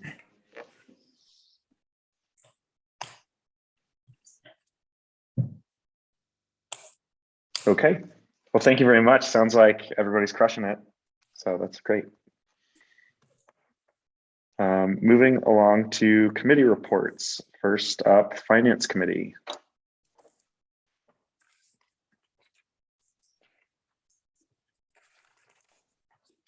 I've got notes. Let's see. And what are we talking about? Sales tax was a little bit down, but it's leveling out. Everyone was up to date on their payments. We got an update on Matt's lovely forms for our fees. And talking about the transfer fee for real estate transactions, just having a $25 fee to cover that administrative cost for staff for, just their time. Waiting to hear an update on that for whether we need a resolution or how we could move forward with that. Matt was getting ready for the audit. Gloria's starting budgeting. Got a $2,200 library grant. Is that the right amount? Yeah. And second ARPA payment to purchase the backup generator for the water treatment plant. Is there anything else? No, it was good. It was one of our faster meetings. Very fast. I know, I missed you. I was getting ready for the planning commission meeting.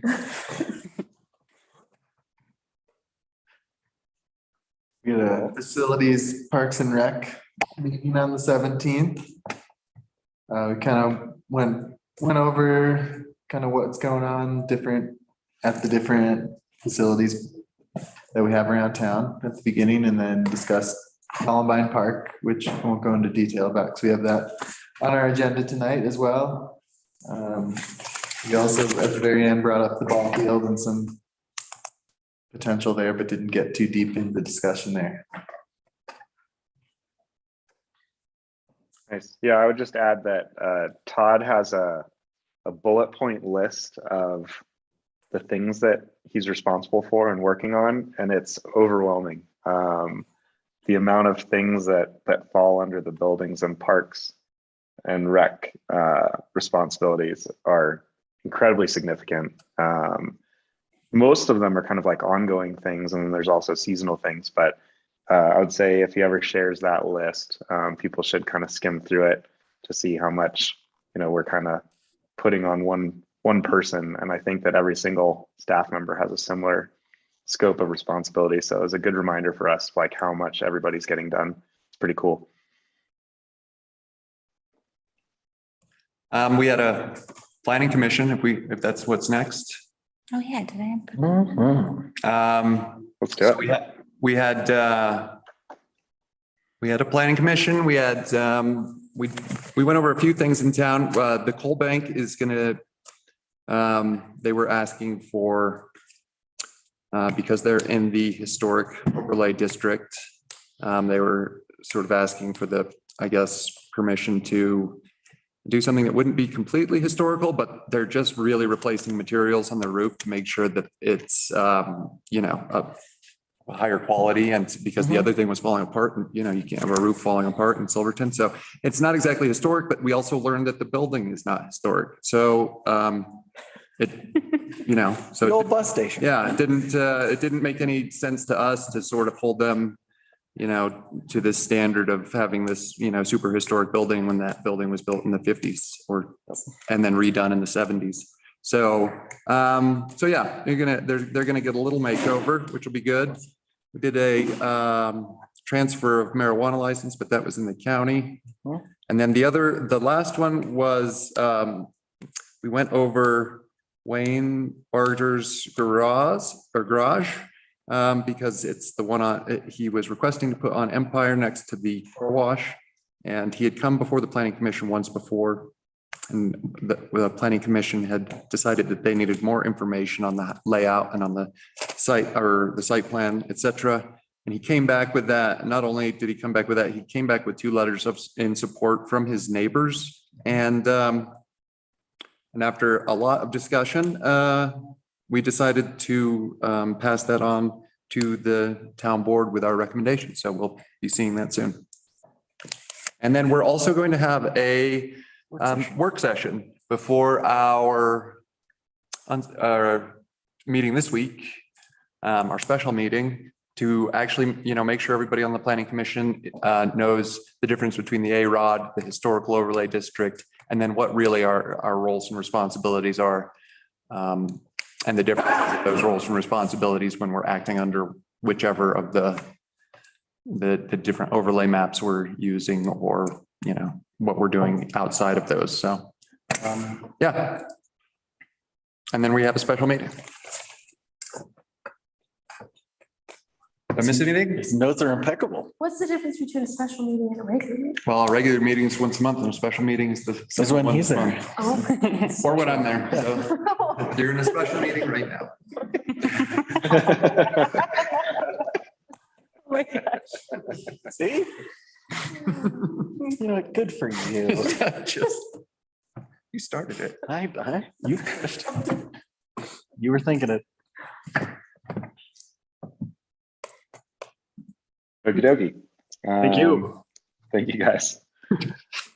So next we've got trustee reports, and under this category, if someone would like to provide an overview of our ethics work session that we all did about 12 days ago.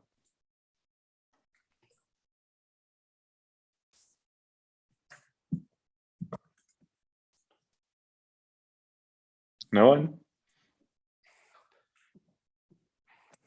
Okay, I'll go. So we adopted a code of ethics, and then in part of that effort, we followed through with Clay leading us in an ethics work session where he kind of walked through all of the best practices for us as trustees in terms of acting ethically on behalf of the town. And it was surprisingly engaging and a nice day with everybody.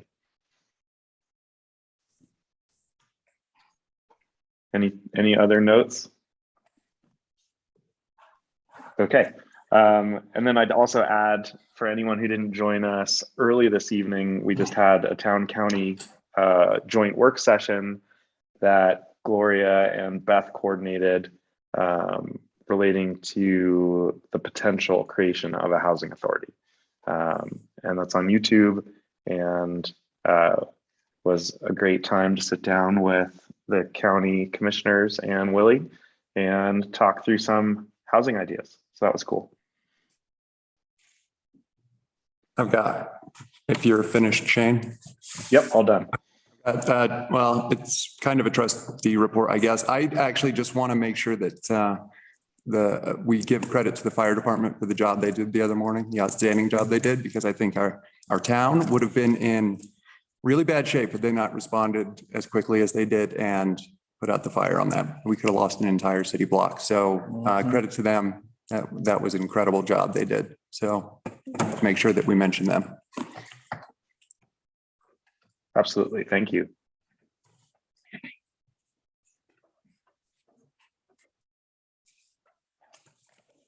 Anybody else have anything to report before we move on to our next agenda item?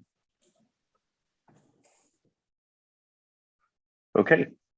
I have to tell you, it's way more fun to do this in person. I can't wait to not be sick and be in the room with you guys.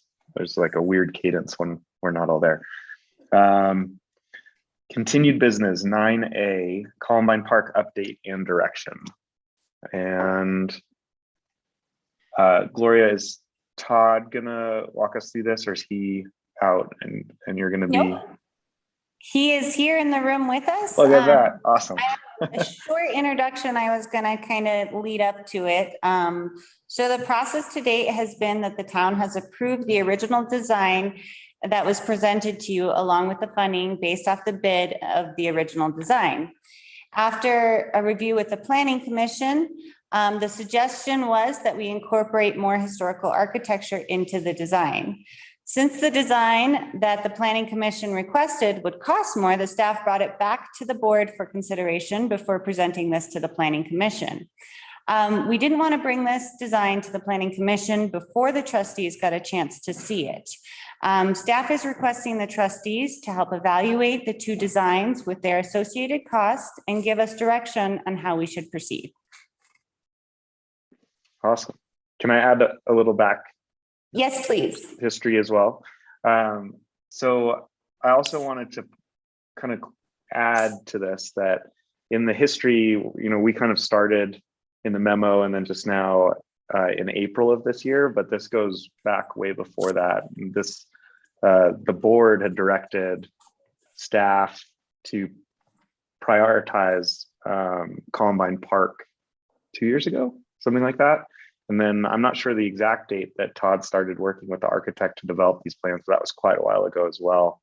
And I believe that when this process started, it was before this board adopted the AROD. And so I think there was a little bit of kind of misunderstanding ourselves of how this interacted, because the process started ahead of that. That doesn't mean you shouldn't follow it.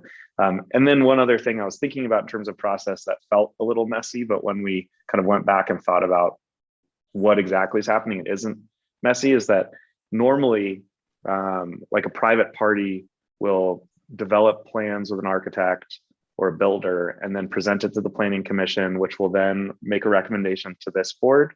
In this case, this board is kind of that private party as well as still being this board.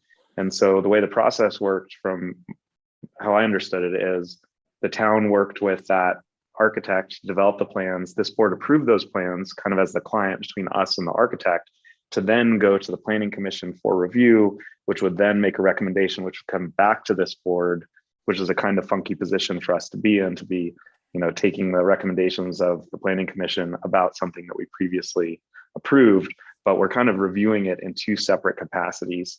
And I just wanted to clarify that for everybody, because I heard some criticism that maybe we didn't follow the right process by approving this prior to presenting it to the Planning Commission, but it would have been, I think, overstepping for the town to present the plans to the Planning Commission before the board approved it. Because then if the Planning Commission approved it and they came back to the board and it wasn't what we wanted, we would have been in a whole mess anyway. So I just wanted to say, I think that the town followed the right process, and I appreciate staff's work on that. And that's everything I had to say. Thanks.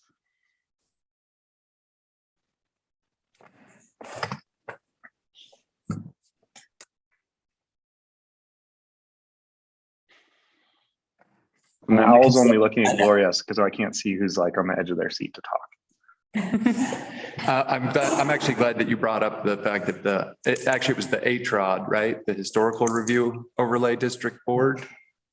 Because it was the historical design of the building, or the lack of a historical design, that was what really came into question of the Planning Commission. So, and I'm sad that I did not remember that didn't realize that the HROD, or it's just AROD, Architectural Review Overlay District. Well, We have an A-Rod and we have an H-Rod. I've heard it both ways. So it's how it was explained to me the other day, the architectural review district is larger and then the historical review overlay district is much smaller. And since the building is in the historic review overlay district, there were some folks on the planning commission that were upset that it wasn't designed in a historical manner. But again, the historical review overlay district board was, or commission, or it hadn't been put in place yet. So I wish I had remembered that. I could have brought that up and we could have. I take half the blame. I was just sort of shocked at the direction. Was this that a meeting regular or took. special meeting? It was a This is a special regular meeting. Anyway, but I feel like we're on the right track. Yeah. Yes. Sir. Well, I think that was a great introduction. This process, both in the way we've put it through process and the actual execution of what we've done to date has been very nuanced. So I think that was a great explanation, Shane and Gloria. There's a lot to consider here. Going off the first rendering, the initially, it was funded by the board. So the design was never actually approved by this board. So we feel that we've been doing our best to put this through process. So I do appreciate that being recognized. What we've got here is a pretty interesting discussion to have. When you look at the original rendering, it does look rather bland and rather modern. I would stress that the materials to be used in the project are not reflected in that rendering. So what you kind of see is a large gray building. The skirt, the first 36 inches or so from the ground up is actually going to be stone on the front. And it would be not a wood siding, but a weathered wood effect wood siding, similar to what's used on the Eureka station, has a little more durability. So if you can kind of envision those things, you may have a better sense of what our intention was with the original design. And the original design was really meant to minimize efficiency and maximize efficiency. So very low maintenance building, that was kind of always our driving guidance from the beginning. And what we have now is two designs that are very similar in footprint and interior design. The actual footers of the building, a lot of that engineering has not changed. What we're discussing is really changing the aesthetics on the exterior, and that comes with a price tag. And I could probably go on and on here. I'm kind of rambling, but I'd be happy to maybe field more questions so that we can be a little more conscious of everybody's time. How do you? Does the public have a copy of the supplemental? Yes, I noticed that's along with the, in the same manner as I do the other board pack. Thank you. Because the building or the original drawing for the first building doesn't have that sort of the texture, and it's hard to see the stone and the weathered look. And I have a hard time visualizing it, but how do you think it will fit in between the old Hummingbird shop and the Eureka station? Sure. So I think that's a great question. And what we had kind of intended is, part of the guidance you receive when you're trying to be conscious of historic buildings is to look at your neighbors and try and be reflective of that. The roof line on this building is not really reflective of many roof lines on Blair Street. The materials, the way we were looking at it is the top half of this building would really be reflective of the Eureka station, and the stone on the bottom is intended to match the Hummingbird shop. So we thought we were kind of doing is taking the bottom of the Hummingbird and the top of the Eureka and providing aesthetic that's really going to blend those two buildings together quite well, which is actually old and new. Whether or not the Eureka station is mountain modern is different depending on who you talk to. It certainly has a rustic aesthetic to it. And the Simons building, the Hummingbird shop, is a certified registered historic building. So there's a lot of architectural elements to play with in this design. The snow shed itself dates back, why we designed the roof pitch this way, the way we did, is shedding south to north. This project actually goes back 4 years. We had our existing restroom. Well, now it's gone as of the last 3 or 4 days, which is really great.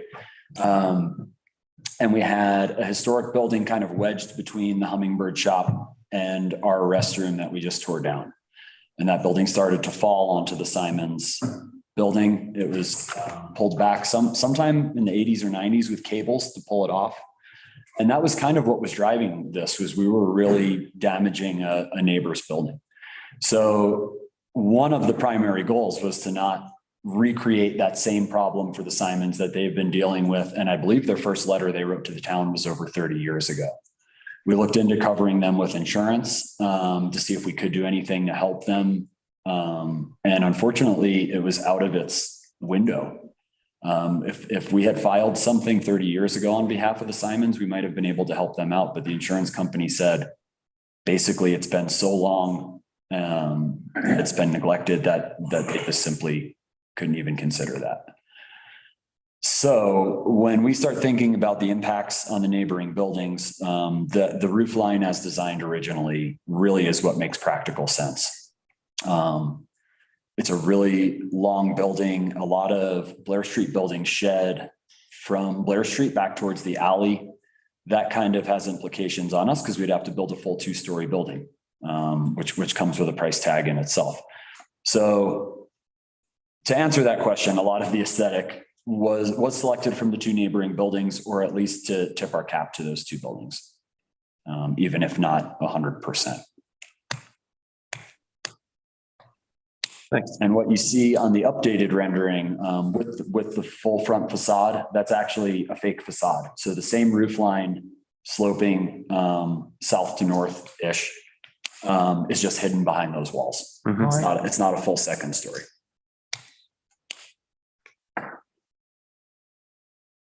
Can you speak, Todd, a little bit more to the increased cost between the two? What's driving that? Sure. So like I said, interior fit and finish fixtures, all that is going to remain the same. Foundational footprint remains the same. Awning remains the same. Where we really start getting into increased cost is you'll see we eliminated the stone and the corrugated metal that was on the original design. That's really because we can't just start mishmashing architectural styles. We think it would look a little weird if we had modern elements with Victorian elements with mining elements. And that's where whatever we do, I would really stress we'd like it to be cohesive. But what we start getting into is, you can see the biggest thing is we have a full front facade. So it's made to replicate a full 2-story facade.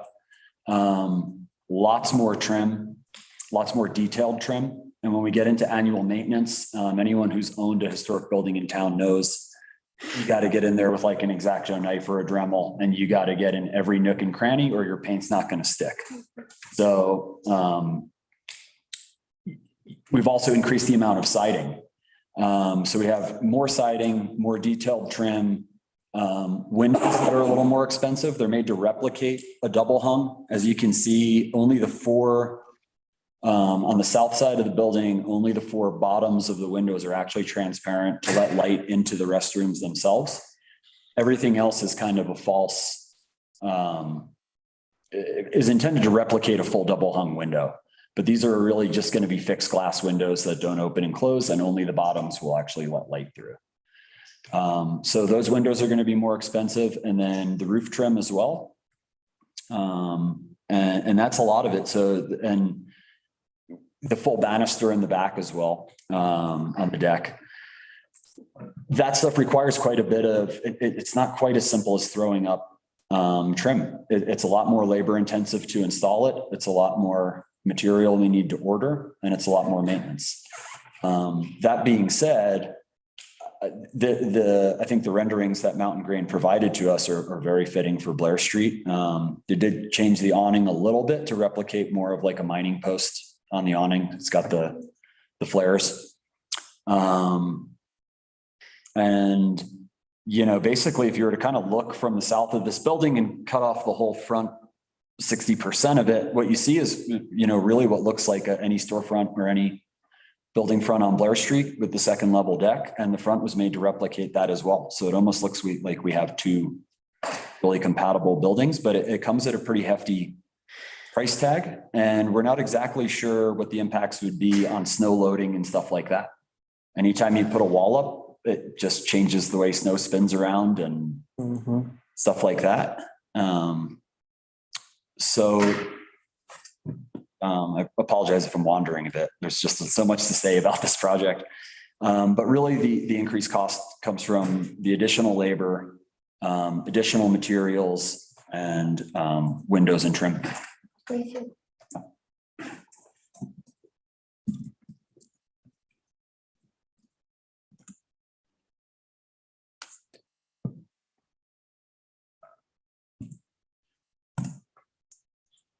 Mini pep talk mid conversation. The two most, I think, needed issues to address was either the danger or unsightliness of the existing building, which has now been torn down, and having some type of restroom facility, which is also being addressed by the purchase of the trailer that we voted on at the last meeting. And so no matter what happens or however long it takes or how quickly or not quickly we do it, good job, I think, for making progress on our two immediate items. And the rest of this, I think, is really important for us to figure out. But I do want to say good job, everybody, on those two things so far.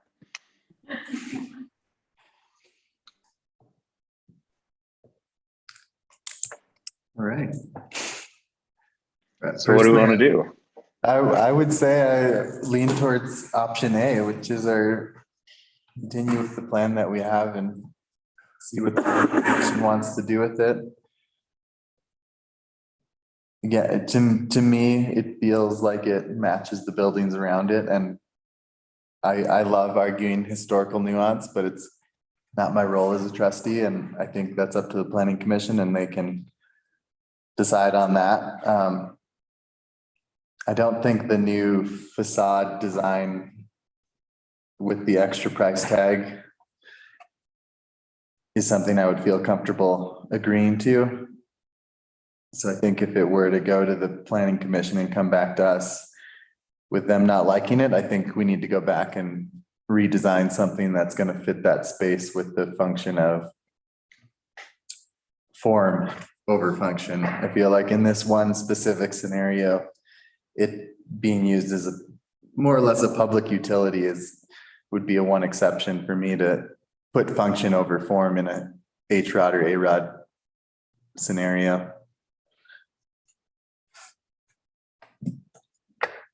Yeah, I'm just concerned about, the extra price, and especially since the extra price is not a fixed, it's not $100,000, and we get that. It could be well above that, and I can't vote for something that we don't have any idea how much over it could go.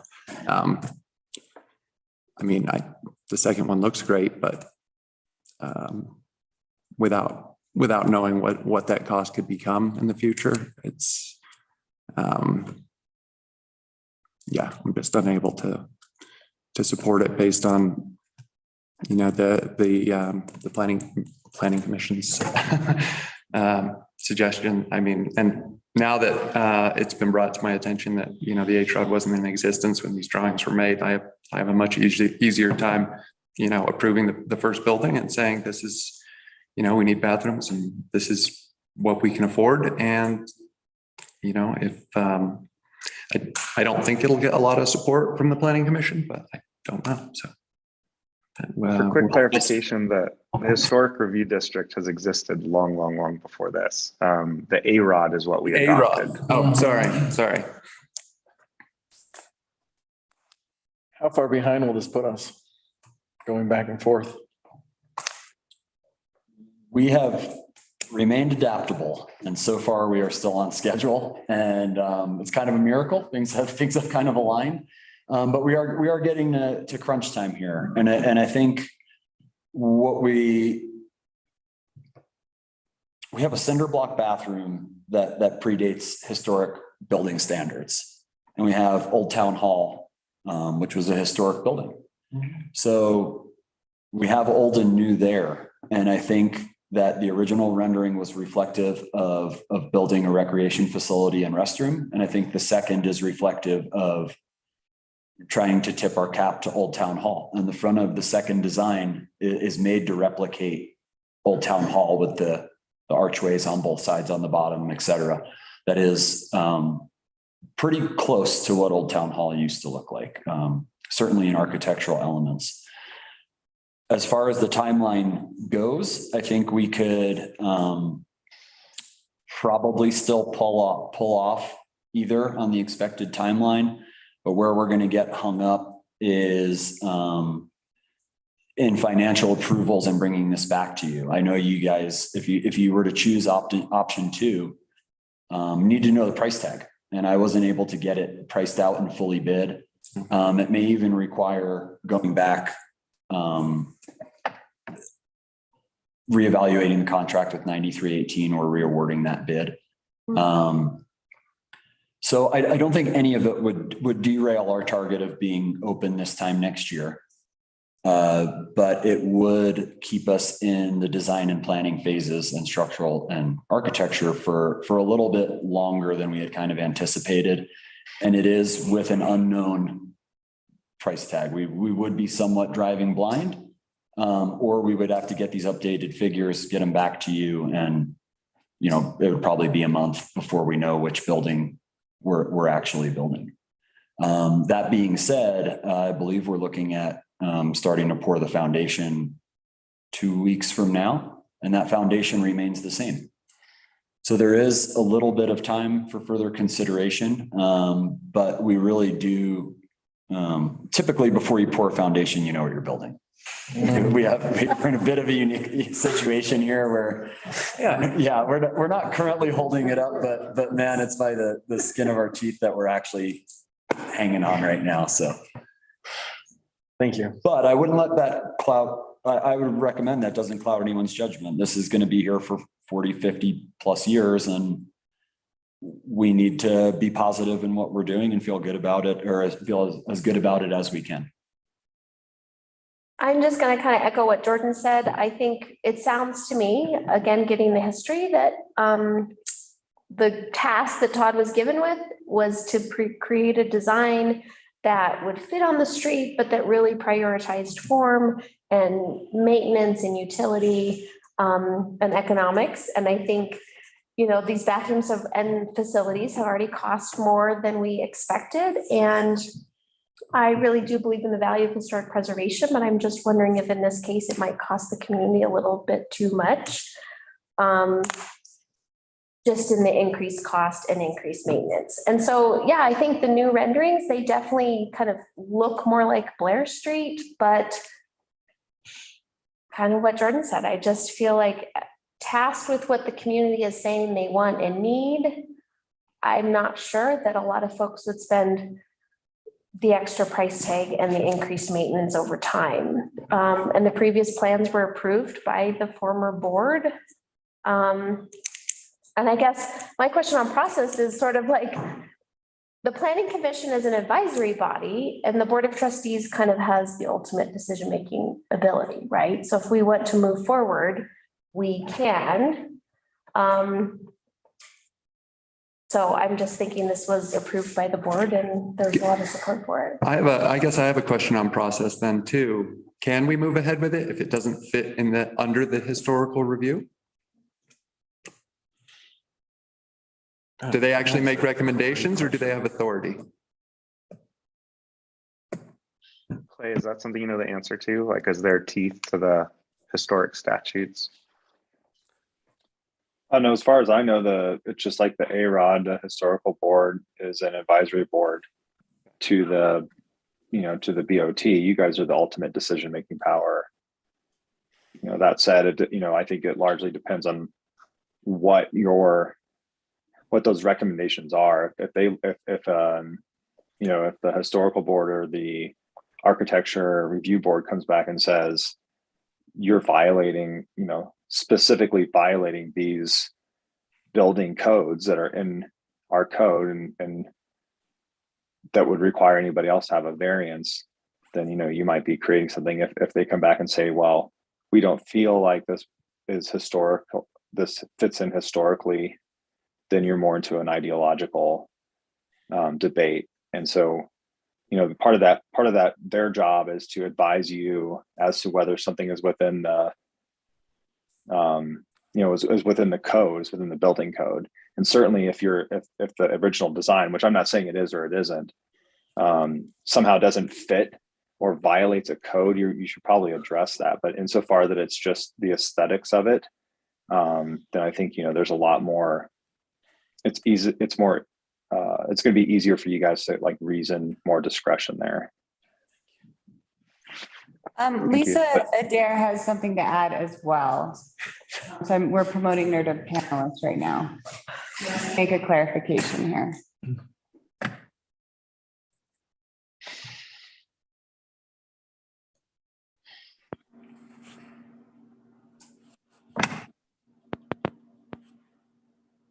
Hi, Lisa. We can hear you now. Hi there. Did you have a question for me? Yeah, could you clarify the AROD district and the historic overlay district and how those two relate to this project? Sure. The AROD district really doesn't apply to this site as much as the historic overlay district. The historic overlay district regulations were adopted by the town board in 2008. Originally there was a historic review board established, and then eventually after many years that assignment, that responsibility was placed on the planning commission, assigned to the planning commission. I don't know if that was grudgingly or what, but the town board decided it was hard to get that historic board together. So they asked the planning commission to do that, to enforce those 2008 historic overlay district regs. That's the only time that the planning commission is not an advisory committee. When the planning commission is acting as the assigned historic review board for the town, they make decisions. It doesn't go to the town board and it's not advisory. They're not making a recommendation. That's the only time they do decide. And it's a difficult task, and they didn't ask for it. What the AROD district does is, that was a reaction to some buildings built at the far end of town. I was asked to extend the historic overlay district. I thought it would be inappropriate down by the gas station to have strict historic downtown core type regulations. So I tried to make the AROD ordinance exempt sites like the gas station and grocery store, where those wouldn't be appropriate. So what is applicable to the Columbine Park site is the 2008 historic overlay district regulations. Thank you, Lisa. And I can send you guys those right now.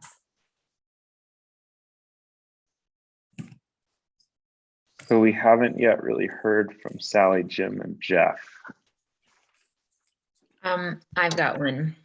I agree with Jordan and Dana on the swallowing of a unknown additional expense to change the form of the building at this stage in the game.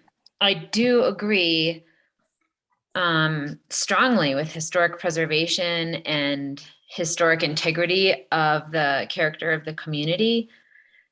I just think that the process that led us to this design, it, like everyone has said, was to design functional restrooms and, you know, potentially like visitor center storage, town use, utilitarian building. And, you know, through that process, this is the building design that we landed on. And I am uncomfortable trying to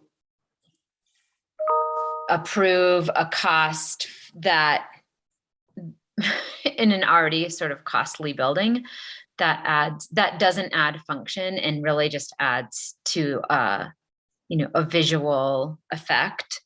I think if we wanted, in my opinion, if we wanted to significantly alter the look of the building, then, I mean, I don't want anyone's hearts to stop here, but I would say it's back to the drawing board. If we wanted, if that was important to us, if that was a value that the community was really emphasizing and advocating for, and coming to us and saying, yes, we want bathrooms, but we also want them to look a certain way and create a certain feeling and experience on Blair Street, then I just think that this is a really hasty moment in the process to apply new design standards to the building. And, if we wanted to really do that, I would say it's time to go back and start from scratch and say, this is our target. We want this building to replicate this certain look, and these are the plans and these are the designs, and we're going to put that out for public consumption, and we're going to have everybody weigh in again. And, we want it to be functional, but we also wanted to have this particular look to it. That just feels like a do-over to me. And that's fine, because like Todd said, if this is something that is going to be around for a long time, and this really matters to a portion of our community that hasn't had a voice yet in the process, then I'm comfortable heading that direction. I just don't think that the renderings that we're looking at accomplish either the goal of a functional utilitarian bathroom, nor does it create a high quality architectural experience that has historic preservation integrity. Yeah, I think Sally said that really well. I am leaning towards, option A or option C, the unknown of option B with the continued cost of materials and the fact that it could be even more than that. It's a pretty big pill to swallow once you get into the 7-figure range, which is where we're pushing into. I think that Shane brought up a good point that the old restrooms are gone, and we do have a restroom facility, a temporary restroom facility. And if they support the previous board's, drawing of this and plan for this, and can definitely get on board with that. But I think if we're going to prioritize more, then we need to go back to the drawing board. And I wouldn't feel comfortable, even if we sent these plans to the planning commission and they had a lot of feedback for us, I definitely wouldn't feel comfortable going against their recommendations and pushing something through. I would take that into account as well. So yeah, getting it done by next year would be really nice, but as Todd brought up, when it's going to be around for many years to come, it seems less important. Can I add one more thing, just to quickly play devil's advocate? If it was $80,000 to $125,000 more to keep the historic, if the historic review board approved it and they thought that it met all of those standards, I mean, it's like 8 to 10% of the total project cost. So I guess if you look at it from that standpoint, like we've already spent a ton on the building, it's not that much more. Obviously, that doesn't figure in maintenance. But the other thing about like starting from scratch is, I don't know how much time Todd's already spent on this, but I do know a lot of our town employees have spent tons of hours on stuff, and they have other projects they need to do. And at a certain point, I understand the building's going to be around for a long time, and we need to make sure that it's done properly. But at a certain point, we just can't keep, resaddling our town employees with the same projects and, hoping for a different outcome. We're not going to make everybody happy. Yeah, I guess just to speak to that really quickly, Tyler, I just think that the original renderings have been a part of the town process for many, many months now. And so the community has had a chance to see those and review those, and to hastily, or in the final hour, before we're about to dig a foundation, try to make significant changes to those. I think, I just don't think, I think procedurally I'm uncomfortable with that.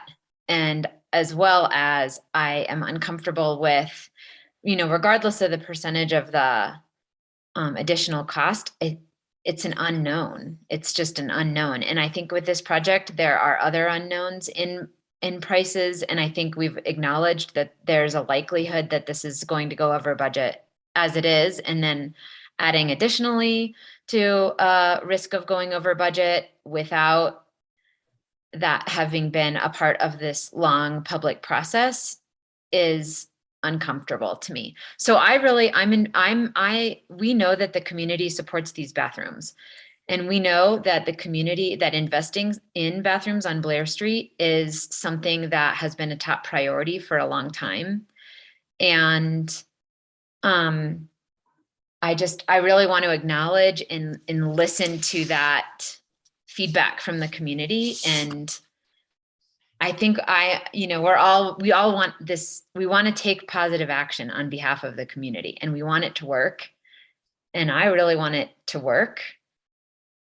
I don't like this sort of rushed final hour, these changes. Again, if we had set out in the very beginning with this endpoint in mind, that's sort of a different story. But from where we are standing right now, with the information that we're given, with what we know, and understanding of what we don't know, I'm not comfortable signing up for changing much of it. And I think too, we've spent a lot of staff time, and to Tyler's point, staff time is money. And Todd delivered what he was originally asked to do. And this board, Jeff and I got sworn in the day this board voted for it, the previous board, and there was a lot of enthusiasm, I think, and energy around moving this project forward and being excited that it was actually happening. There was so much community comment that day.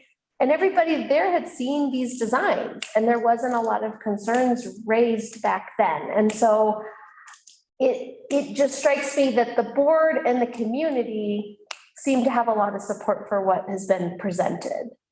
And so if that needs to be worked through with the planning commission, then maybe that's something for your special work session meeting. I think it also may come down to the fact that the historic overlay board, like Lisa said earlier, they do have authority.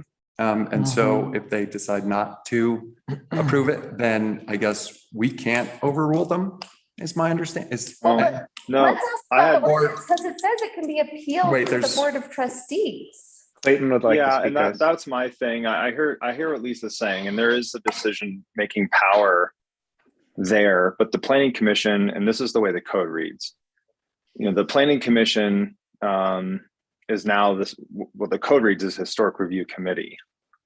And my advice is based on the language that says all of these decisions, whether it's advisory board or architectural overlay district or the planning commission or the historic overlay district, all have the same language, which is any decisions by that committee, which are required for new construction and exterior renovation, et cetera, can be appealed to the Board of Trustees, which makes the Board of Trustees the ultimate decision maker.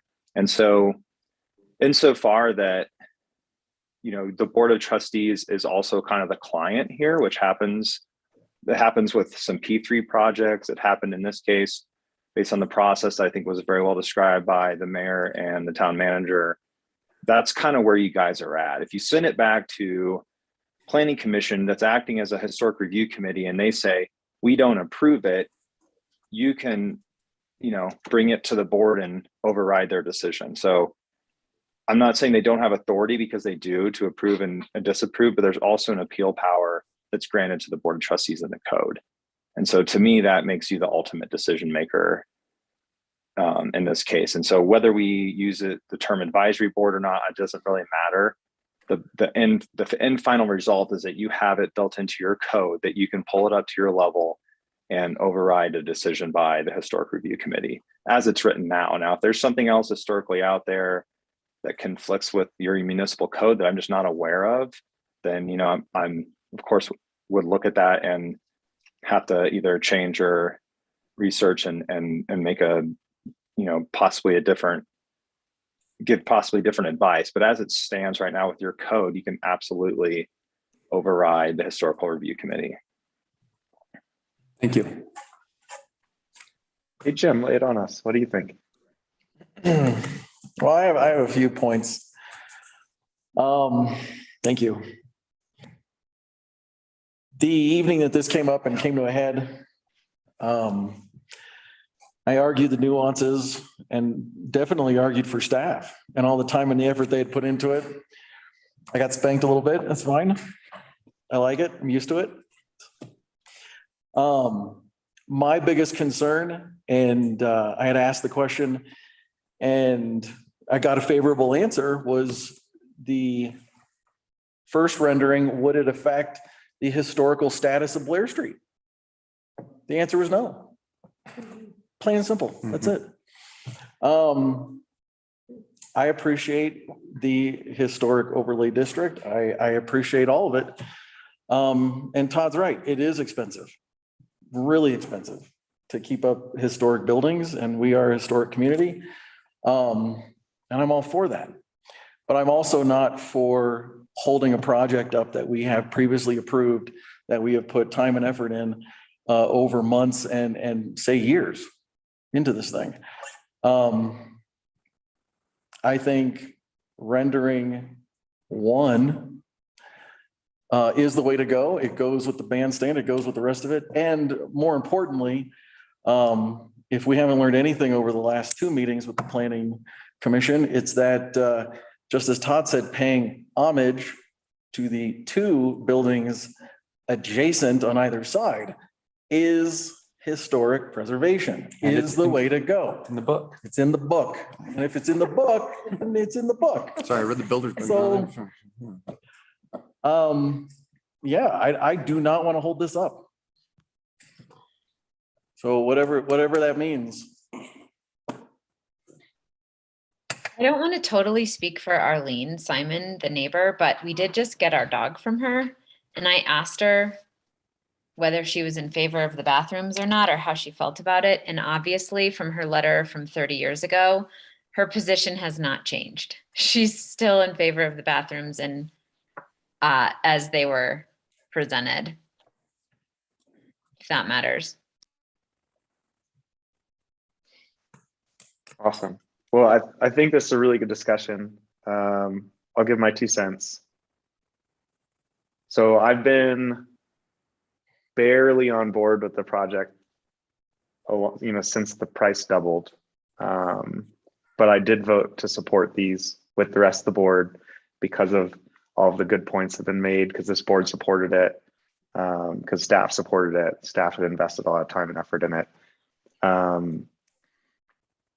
I agree with everybody that the additional cost for the facade, choosing form over function, and the 80 to 125K was noted as conservative. And then we also have to remember that none of this price tag includes landscaping, which is going to be necessary. So yeah, I don't think shifting right now to option B makes any sense. I also think maybe it's not the time to consider it. I think that Todd and staff are being very receptive to the feedback, and I think that was very proactive and awesome of them to come and present us with these options and to check in with us again. But I think that's more of what they're doing, is they're asking us for reassurance that we are still behind the plan that we voted for. And it sounds to me from this board that we are. So I think that was a really good and important and prudent check-in. But the time for us to figure out if we really need to reevaluate the project is when we get the feedback from the Planning Commission. At which point it sounds like we're all pretty unanimous in not wanting to slap a facade on for, you know, more than 100K and additional maintenance.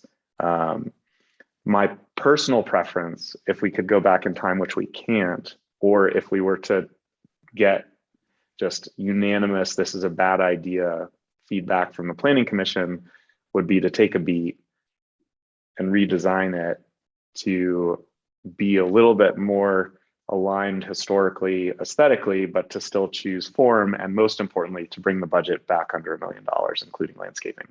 But I don't think that's where we're at. That's not, what this process has led us to. And so I'm still supportive of moving forward with option A and hearing what the Planning Commission has to say about it. And then just a note of caution, the just because we can doesn't mean we should kind of idea. So if the Planning Commission comes back with really significant concerns, just because we can choose to move ahead anyway doesn't necessarily mean we should. And I'd want to think about what impact that would have and message we're sending to say, hey, Planning Commission, thanks, but don't care.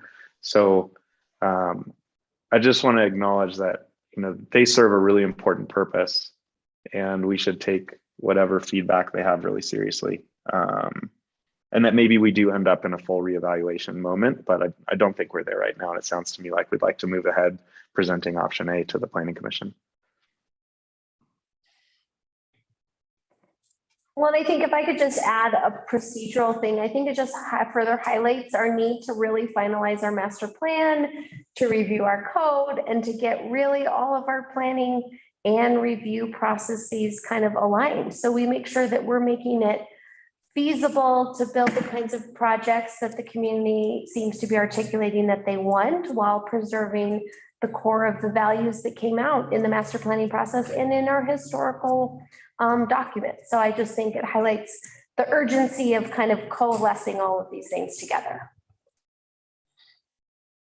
Yeah, and I think the work session that we're going to have before that meeting, where we're going to re-review the AROD and the historical overlay, and what how those two different things are supposed to operate, and what we're going to be looking for is going to be important for those of us that also serve on that board. That way we can have a more clear idea when we come back here.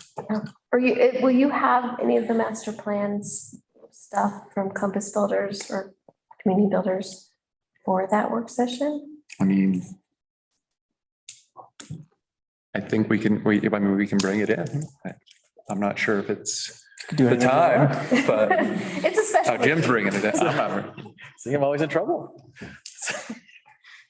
No one said we couldn't bring it in. No, so just to see how it fits. I mean, it's a good idea, just to see if they're compatible even.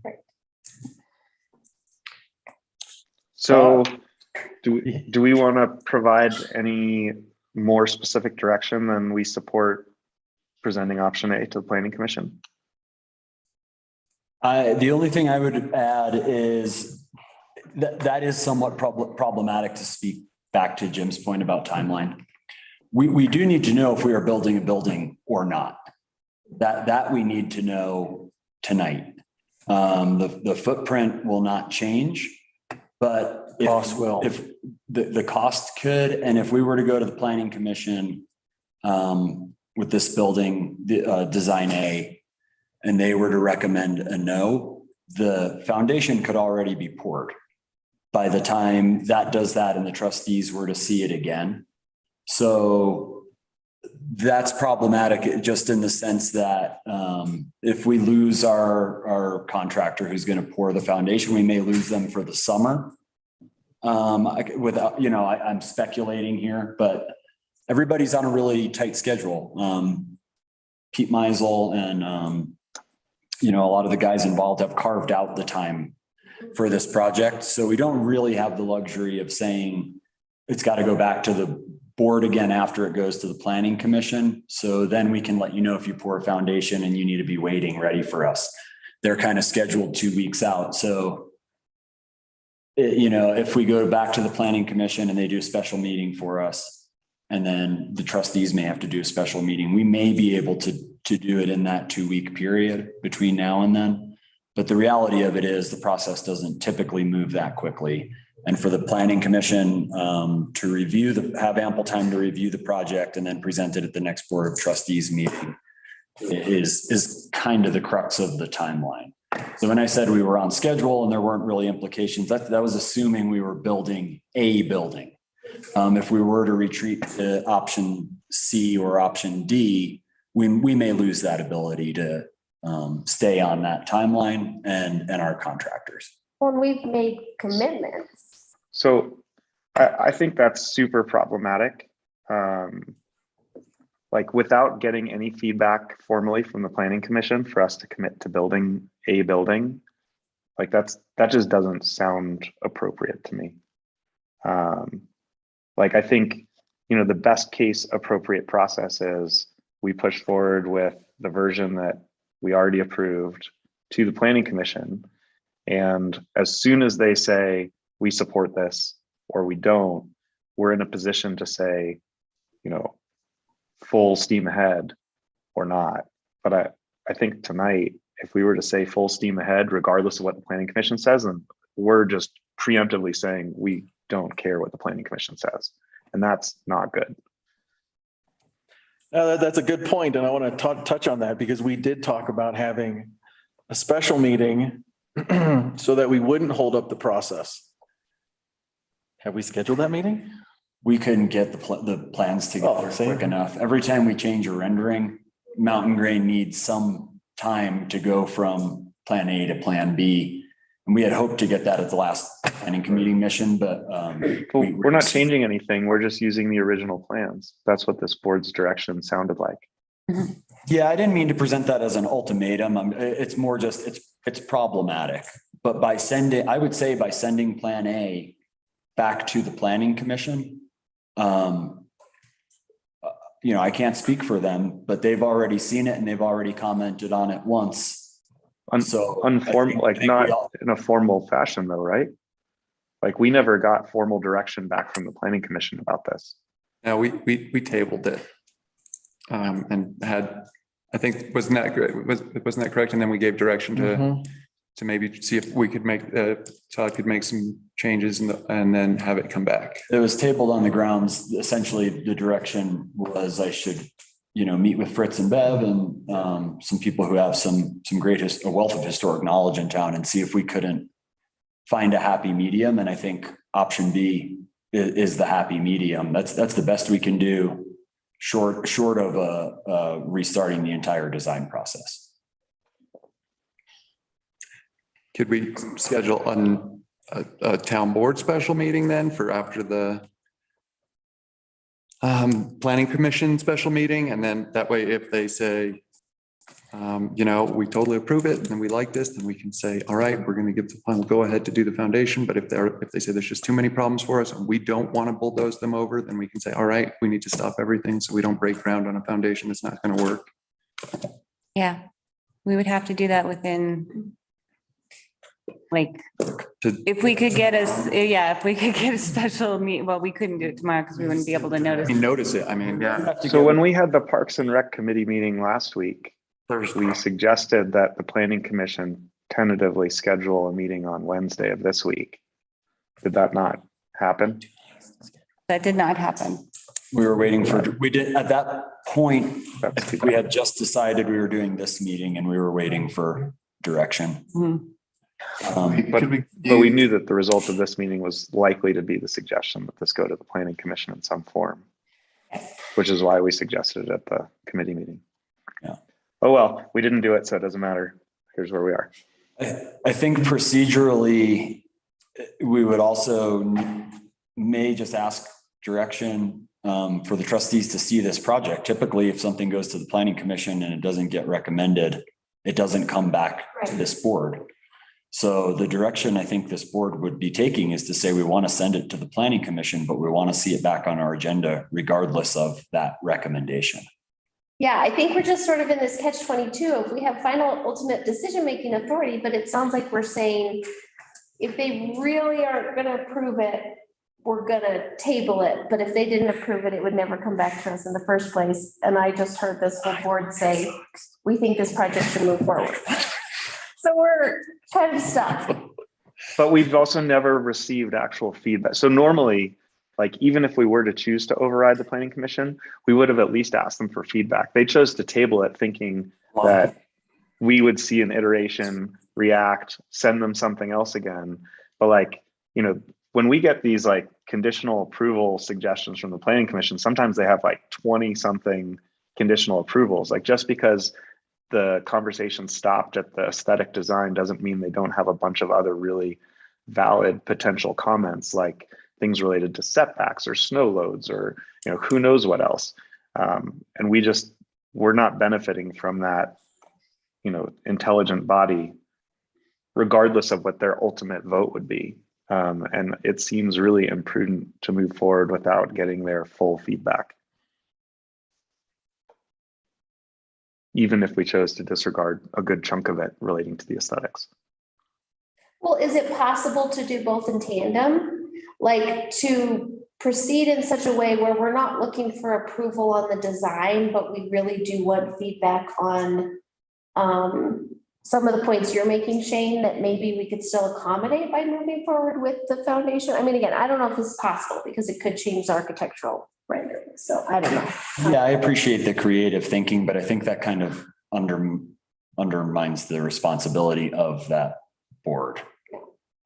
This really is just a tricky one with no great solution. I mean, there is a great solution. It's just timing that's screwing it up. The great solution is we do what we thought we were doing until we heard that pouring the foundation is of the essence. But I think we just need to take a beat, say, we don't care about timing. We're going to do this the right way. That doesn't mean starting over. But if we miss the boat in terms of cost for this year, once we get feedback from the planning commission, but we want to move forward with it anyway, we still move forward with it. It just gets delayed a year instead of, you know, taking on exponential cost to speed it up.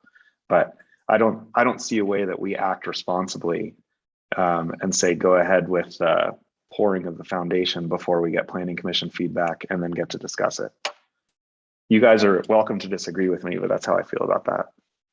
I think my only point of disagreement would be like acting also responsibly to the contract that we have with the contractors, right? We've had local folks that have bid and planned for this. And again, maybe we shouldn't have started so quickly in this process, but that's also just something that's in the back of my mind is like we have a commitment to the planning commission and we also have a commitment to the RFP we issued and the contract that we started. I really like the sentiment of what Mayor Furman said. I think there is also some risk in those variables. We run the risk of materials going up. We could also see materials go down. Anyone's guess is as good as mine. But the price tag is certainly subject to change in that year. And the funding for this project was approved April, if I'm not mistaken, April of last year. So from when we decided we were green lighting this project, it's been a year to get to this stage. So if we were to defer, and that's for a variety of factors, but if we were to defer, it's not unreasonable to think that we would be at this exact same stage looking at a different building, considering the same funding a year from now. Because it really does take that long with architects, engineers, planning departments, trustees, staff. There's a lot of moving pieces in these things. So I would just stress that maybe everyone take that into account as well. Can we give you guys direction to, like, with contingencies of like, planning commission says no, then that's the easy one. We don't pour the foundation, we go back. We know we're gonna go back to the square one. If they say yes, then you kind of have the two forks of like, yes, we can do this and we're on board with it. And then we have like, yes, but we want to see these changes. Then we have our special meeting. Are those changes substantial enough to where we need to amend pouring the concrete? I think what I would stress is that is pretty much what we're asking you tonight. Mm-hmm. It maybe not so clearly, but the sentiment of it is, I think if we send option A back to the planning commission, the board should at least have a strategy for how they're going to proceed if it is recommended yes or recommended no. That's a really difficult thing to be confident in. So I certainly understand that. Yeah, I mean, we can ask for a vote up or down, like even if they, we'll say we're not gonna send it back again. We need to have a vote this evening so we can plan properly and then. I agree. Hey, Lisa, you still there? Yes. When is the soonest we can get the gang together? I've resigned and my last day is June 3rd. So that's a question for my coworkers. What I understand is June 14th. So you're is saying plan- June 2nd would be great. June 14th is the planning commission meeting, and I thought it was just going to be a training work session with Dola. Mm-hmm. Thank you, Lisa.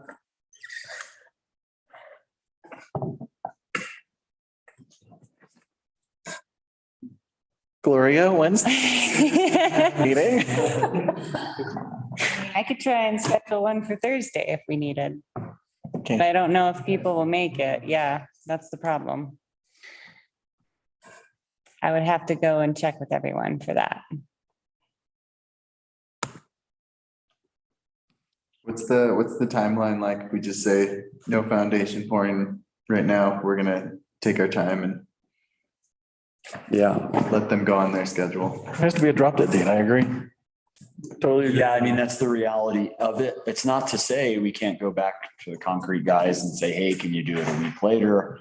It's a lot of scrambling, and we've done a lot of scrambling to date, and that's okay. That's our jobs. We're trying to do something, I guess, and it kind of pains me to say it, but I guess what I would say is this is really important. We need to do it right. We haven't done a project to this scale in 24 years. And I think we owe it to the community to get it 100% right.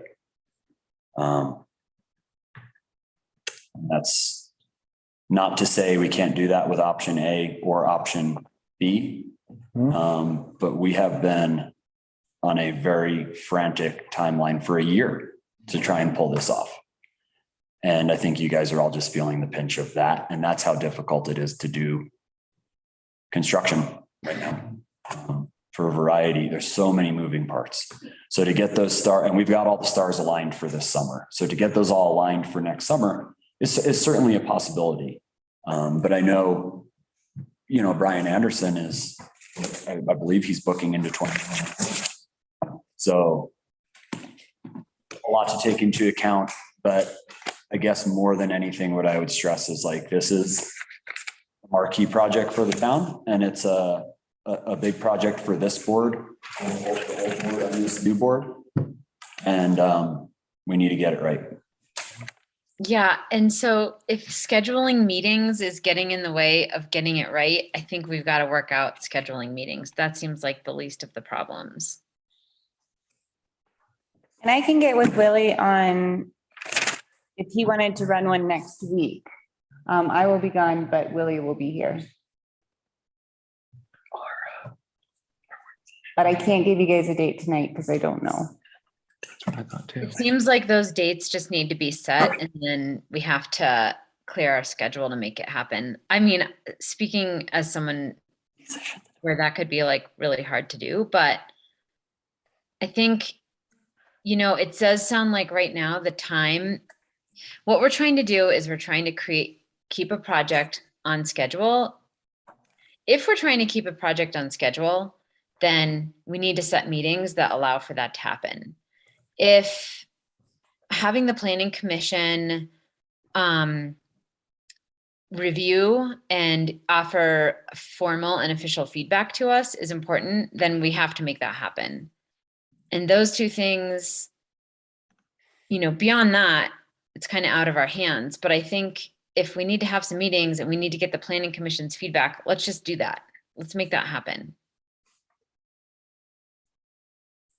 Yeah, I mean, this is going to be one of the most significant financial decisions this board makes, if not the most. It seems like we should get input. before we make that decision. I'm hearing or I'm sensing like a real and I think reasonable fear that if we miss this window and the project does get postponed into next year, that this will, be perceived like other things that have kind of built up, and then died at the last minute. And the one thing I would say to counter that is this board has been very, very effective at making things happen, and that everyone who's in the room right now and on this meeting is still going to be, it's going to be the same composition next year.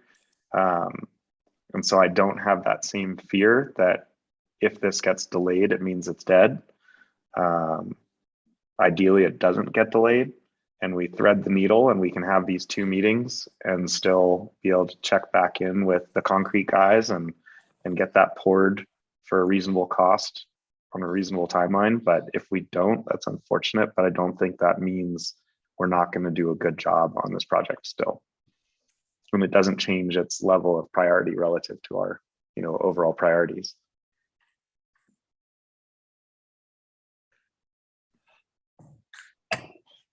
I guess I just want to have it all.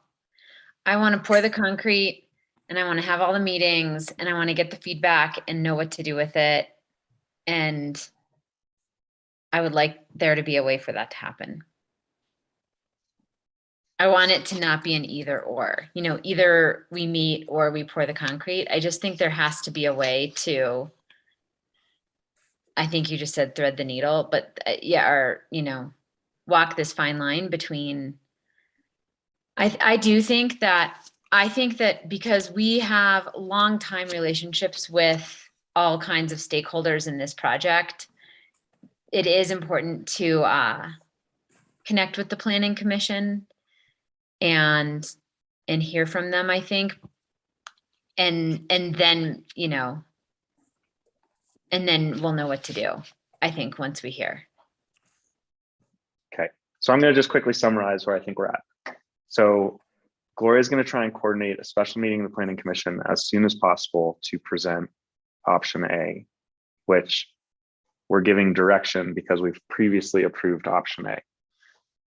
This board does not seem supportive of option B, even if that's the feedback we get from the Planning Commission. So if we get feedback like that from the Planning Commission, we do need to have a check-in to say, are we doing option A regardless of the Planning Commission's decision, or are we doing something different? And that we can't pour the concrete for the foundation until we have that inflection point. Does that, and we need to also anticipate having a meeting immediately following the Planning Commission special meeting, whenever that gets scheduled. What I would request from Willie, and so Willie will have to be scheduling this and running this because I won't be here, but to call a special planning meeting next Tuesday. And if we could just schedule ourselves a special meeting on next Wednesday, would that work? Are you all available? That has to work. If that's the scenario, that's what works. I'll be traveling, but I'll figure it out. I'll make myself available.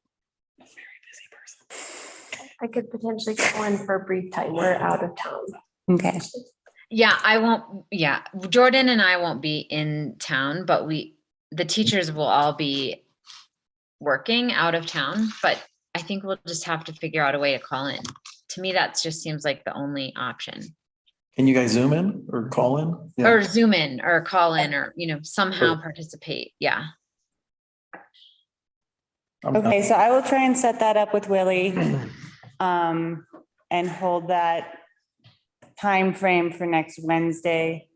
Is there a specific time next Wednesday that might work for everyone?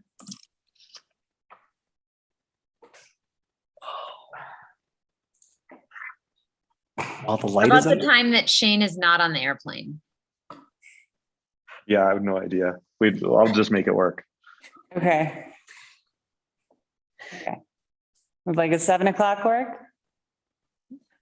Probably ideal. Okay. We'll tentatively put that in for 7 o'clock, and then I will get back to you all on whether or not we can call that special planning commission meeting next Tuesday. Thank you. I know this is a long discussion, but I think it's a big decision. So I appreciate everybody's, thoughtful input on this. Is there anything else, Todd or Gloria, that you need from us on this? No, I'm in agreement with this. Armed. Yeah, I think this is a good approach, and it's a cautious one, and it's the right thing to do. So I support it.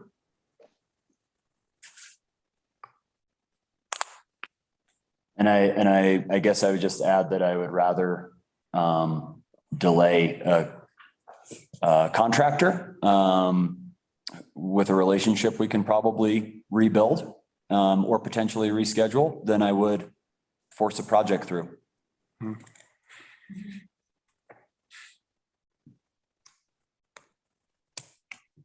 But I think we need to be prepared for what we receive back from the Planning Commission. And probably have 2 or 3 courses of action prepared for that. He's not wrong. Yeah. And I can prepare those courses in the meantime.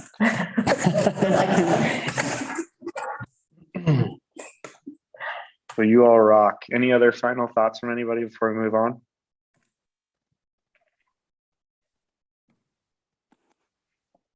Okay. Todd, thanks for your patience and your dedication to the project. I know it's a really important one and the community really values it.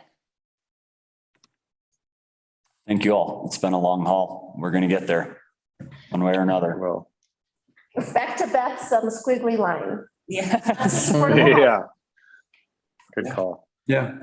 Very wandering. All right.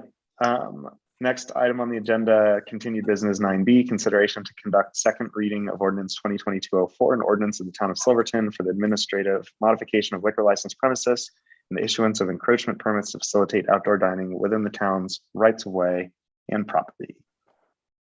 And so this ordinance that you have before you has not been amended or altered from the original presented at the last meeting. And I haven't received any public comment on it after it was published in the newspaper May 12th. And then after this ordinance goes in, we do have a bit of time. So there will be a little bit of a lapse, but I think we can deal with it as far as the bump outs go. So no one would have to like take away their bump outs and put them back out or anything like that. Can I make a motion? Okay, I'll make a motion to adopt ordinance 2022-04, an ordinance of the town of Silverton for the administrative modification of liquor license premises and the issuance of encroachment permits to facilitate outdoor dining within the town's rights of way and property. Thank you. Roll call, please. Yes. Trustee Franklin. Yes. Trustee Harper. Yes. Trustee Bierman. Yes. Trustee George. Yes. Mayor Pro Tem Barney. Yes. Oh, sorry, yes. Motion passes unanimously. I do have a question. Probably should have posed it 30 seconds ago. Knowing that our fire department was washing the streets and got obviously detoured. Right. Will the bump outs pose? Yeah, and so that's definitely a special Out and circumstance. That's definitely, and they haven't given me a date on when they're doing it again yet. So we'll work with the businesses with that extra washing that. Yeah. Cool. And we'll work with the fire department for sure. We've only put out 2 bump outs on Green Street so far. I think a third is going to go out, and we've basically just been expressing to people what happened with that, and that will give them 24 to 48 hours notice before street washing. Okay. When it does happen. Sweet. And we can't forget about line painting either. That's right. That's also coming. Looking good on the south end. All the lines. That's a good point, though. Thanks, guys. Yeah, thank you. All right, moving on to continued business 9C, library board vacancy. So the library board met last week and we will have a new library director, Missy Anderson, starting August 1st. We're all very excited about her. She will be moving here with her husband and 2 kids from New Jersey.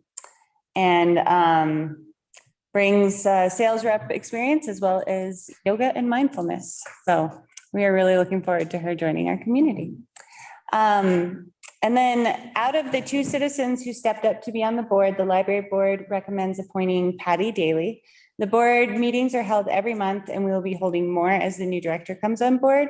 So these board meetings are critical and the board would like someone who lives here year round to attend the meetings in person. Perfect. But it would still be by the motion of the board to appoint. Of the trustees, I should say. I'll make a motion to appoint Patty Daly to serve on the library board of directors. Second. Thank you. Roll call, please. Trustee Davis. Yes. Trustee Krieger. Yes. Trustee Harper. Yes. Trustee Bierman. Yes. Trustee George. Yes. Mayor Pro Tem Barton. Yes. Mayor Perry. Yes. Motion passes unanimously. Awesome. Thank you.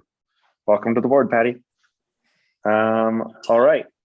At this time, we'll now move to our closing public comment. I don't think there's anyone still in person, but if there is, let me know. For anyone who is on Zoom, please click the raise hand button. We'll promote you to panelist. Please introduce yourself and you'll have 3 minutes. And we've got a hand raised. So we can have that. Casey Lashley, possibly Austin Lashley, promoted to panelist.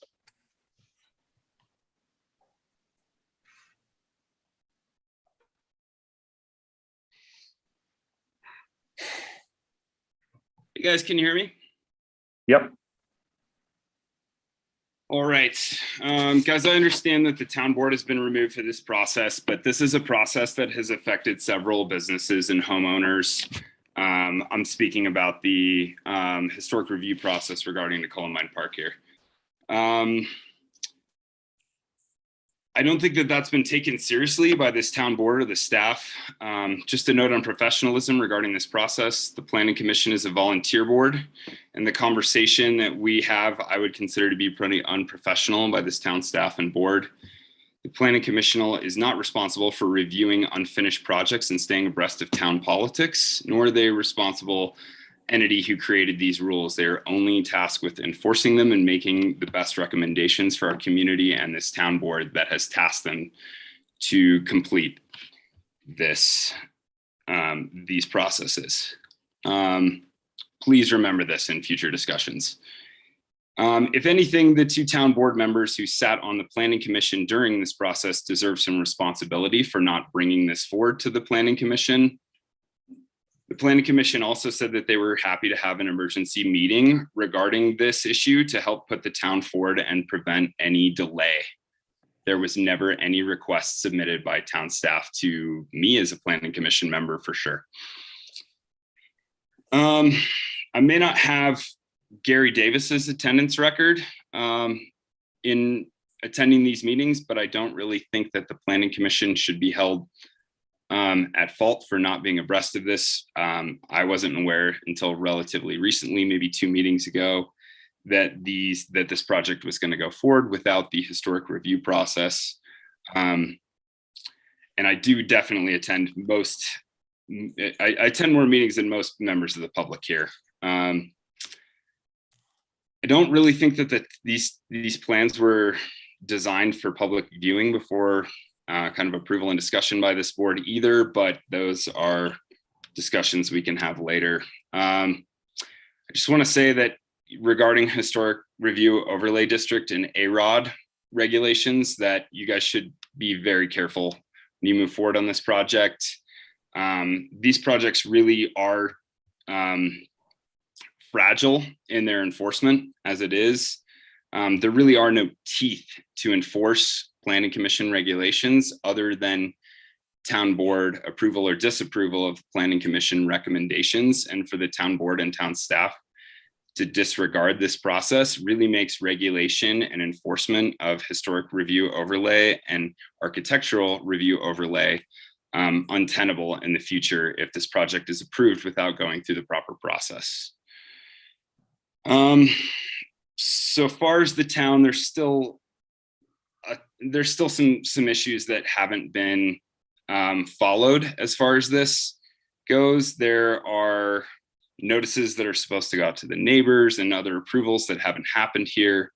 And I think we should really look at that in the future, because I don't think the historic review overlay process has been uniformly applied or enforced regularly by town staff members. And I think that that's an issue for the board going forward. I'm going to submit you guys a longer letter tomorrow kind of regarding some of these things, but I just would really encourage you guys to take your time in considering this project. I think that certain things like, yeah, pouring a foundation is not something that's involved in the historic review process. I don't think that pouring a concrete foundation is something that should be held up because of historic review overlay procedure. But I think, you know, some of these issues, like when we're talking about siding, front facades, windows, things like that, I mean, these numbers have been really pulled out of thin air. 100 to 150K, that seems excessive to me. But and this is somebody who spent thousands of dollars and a lot of time going over historic review process. And yeah, Austin, you're well over 3 minutes, but go ahead and wrap up whenever. But no, go ahead and wrap up. I'm not interrupting. Yeah. So stop. I just think, you know, this is part of the picking and choosing. You know, you can have a standing seam roof, or you can have historic or adage aged appropriate siding. You know, I think that there's a way for the town to not be the only non-conforming structure on Blair Street, but also, you know, approve, you know, and really attain the goals of going through and creating a public space that will be utilized well into the future. So thank you. Thank you.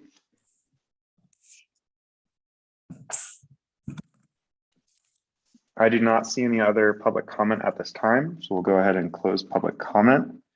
The time is 10:01 p.m. and I adjourn this meeting. Thank you all for a very productive evening. Thank you. Thank you. Thank you, everyone, for your time. Happy birthday, Gloria. Birthday.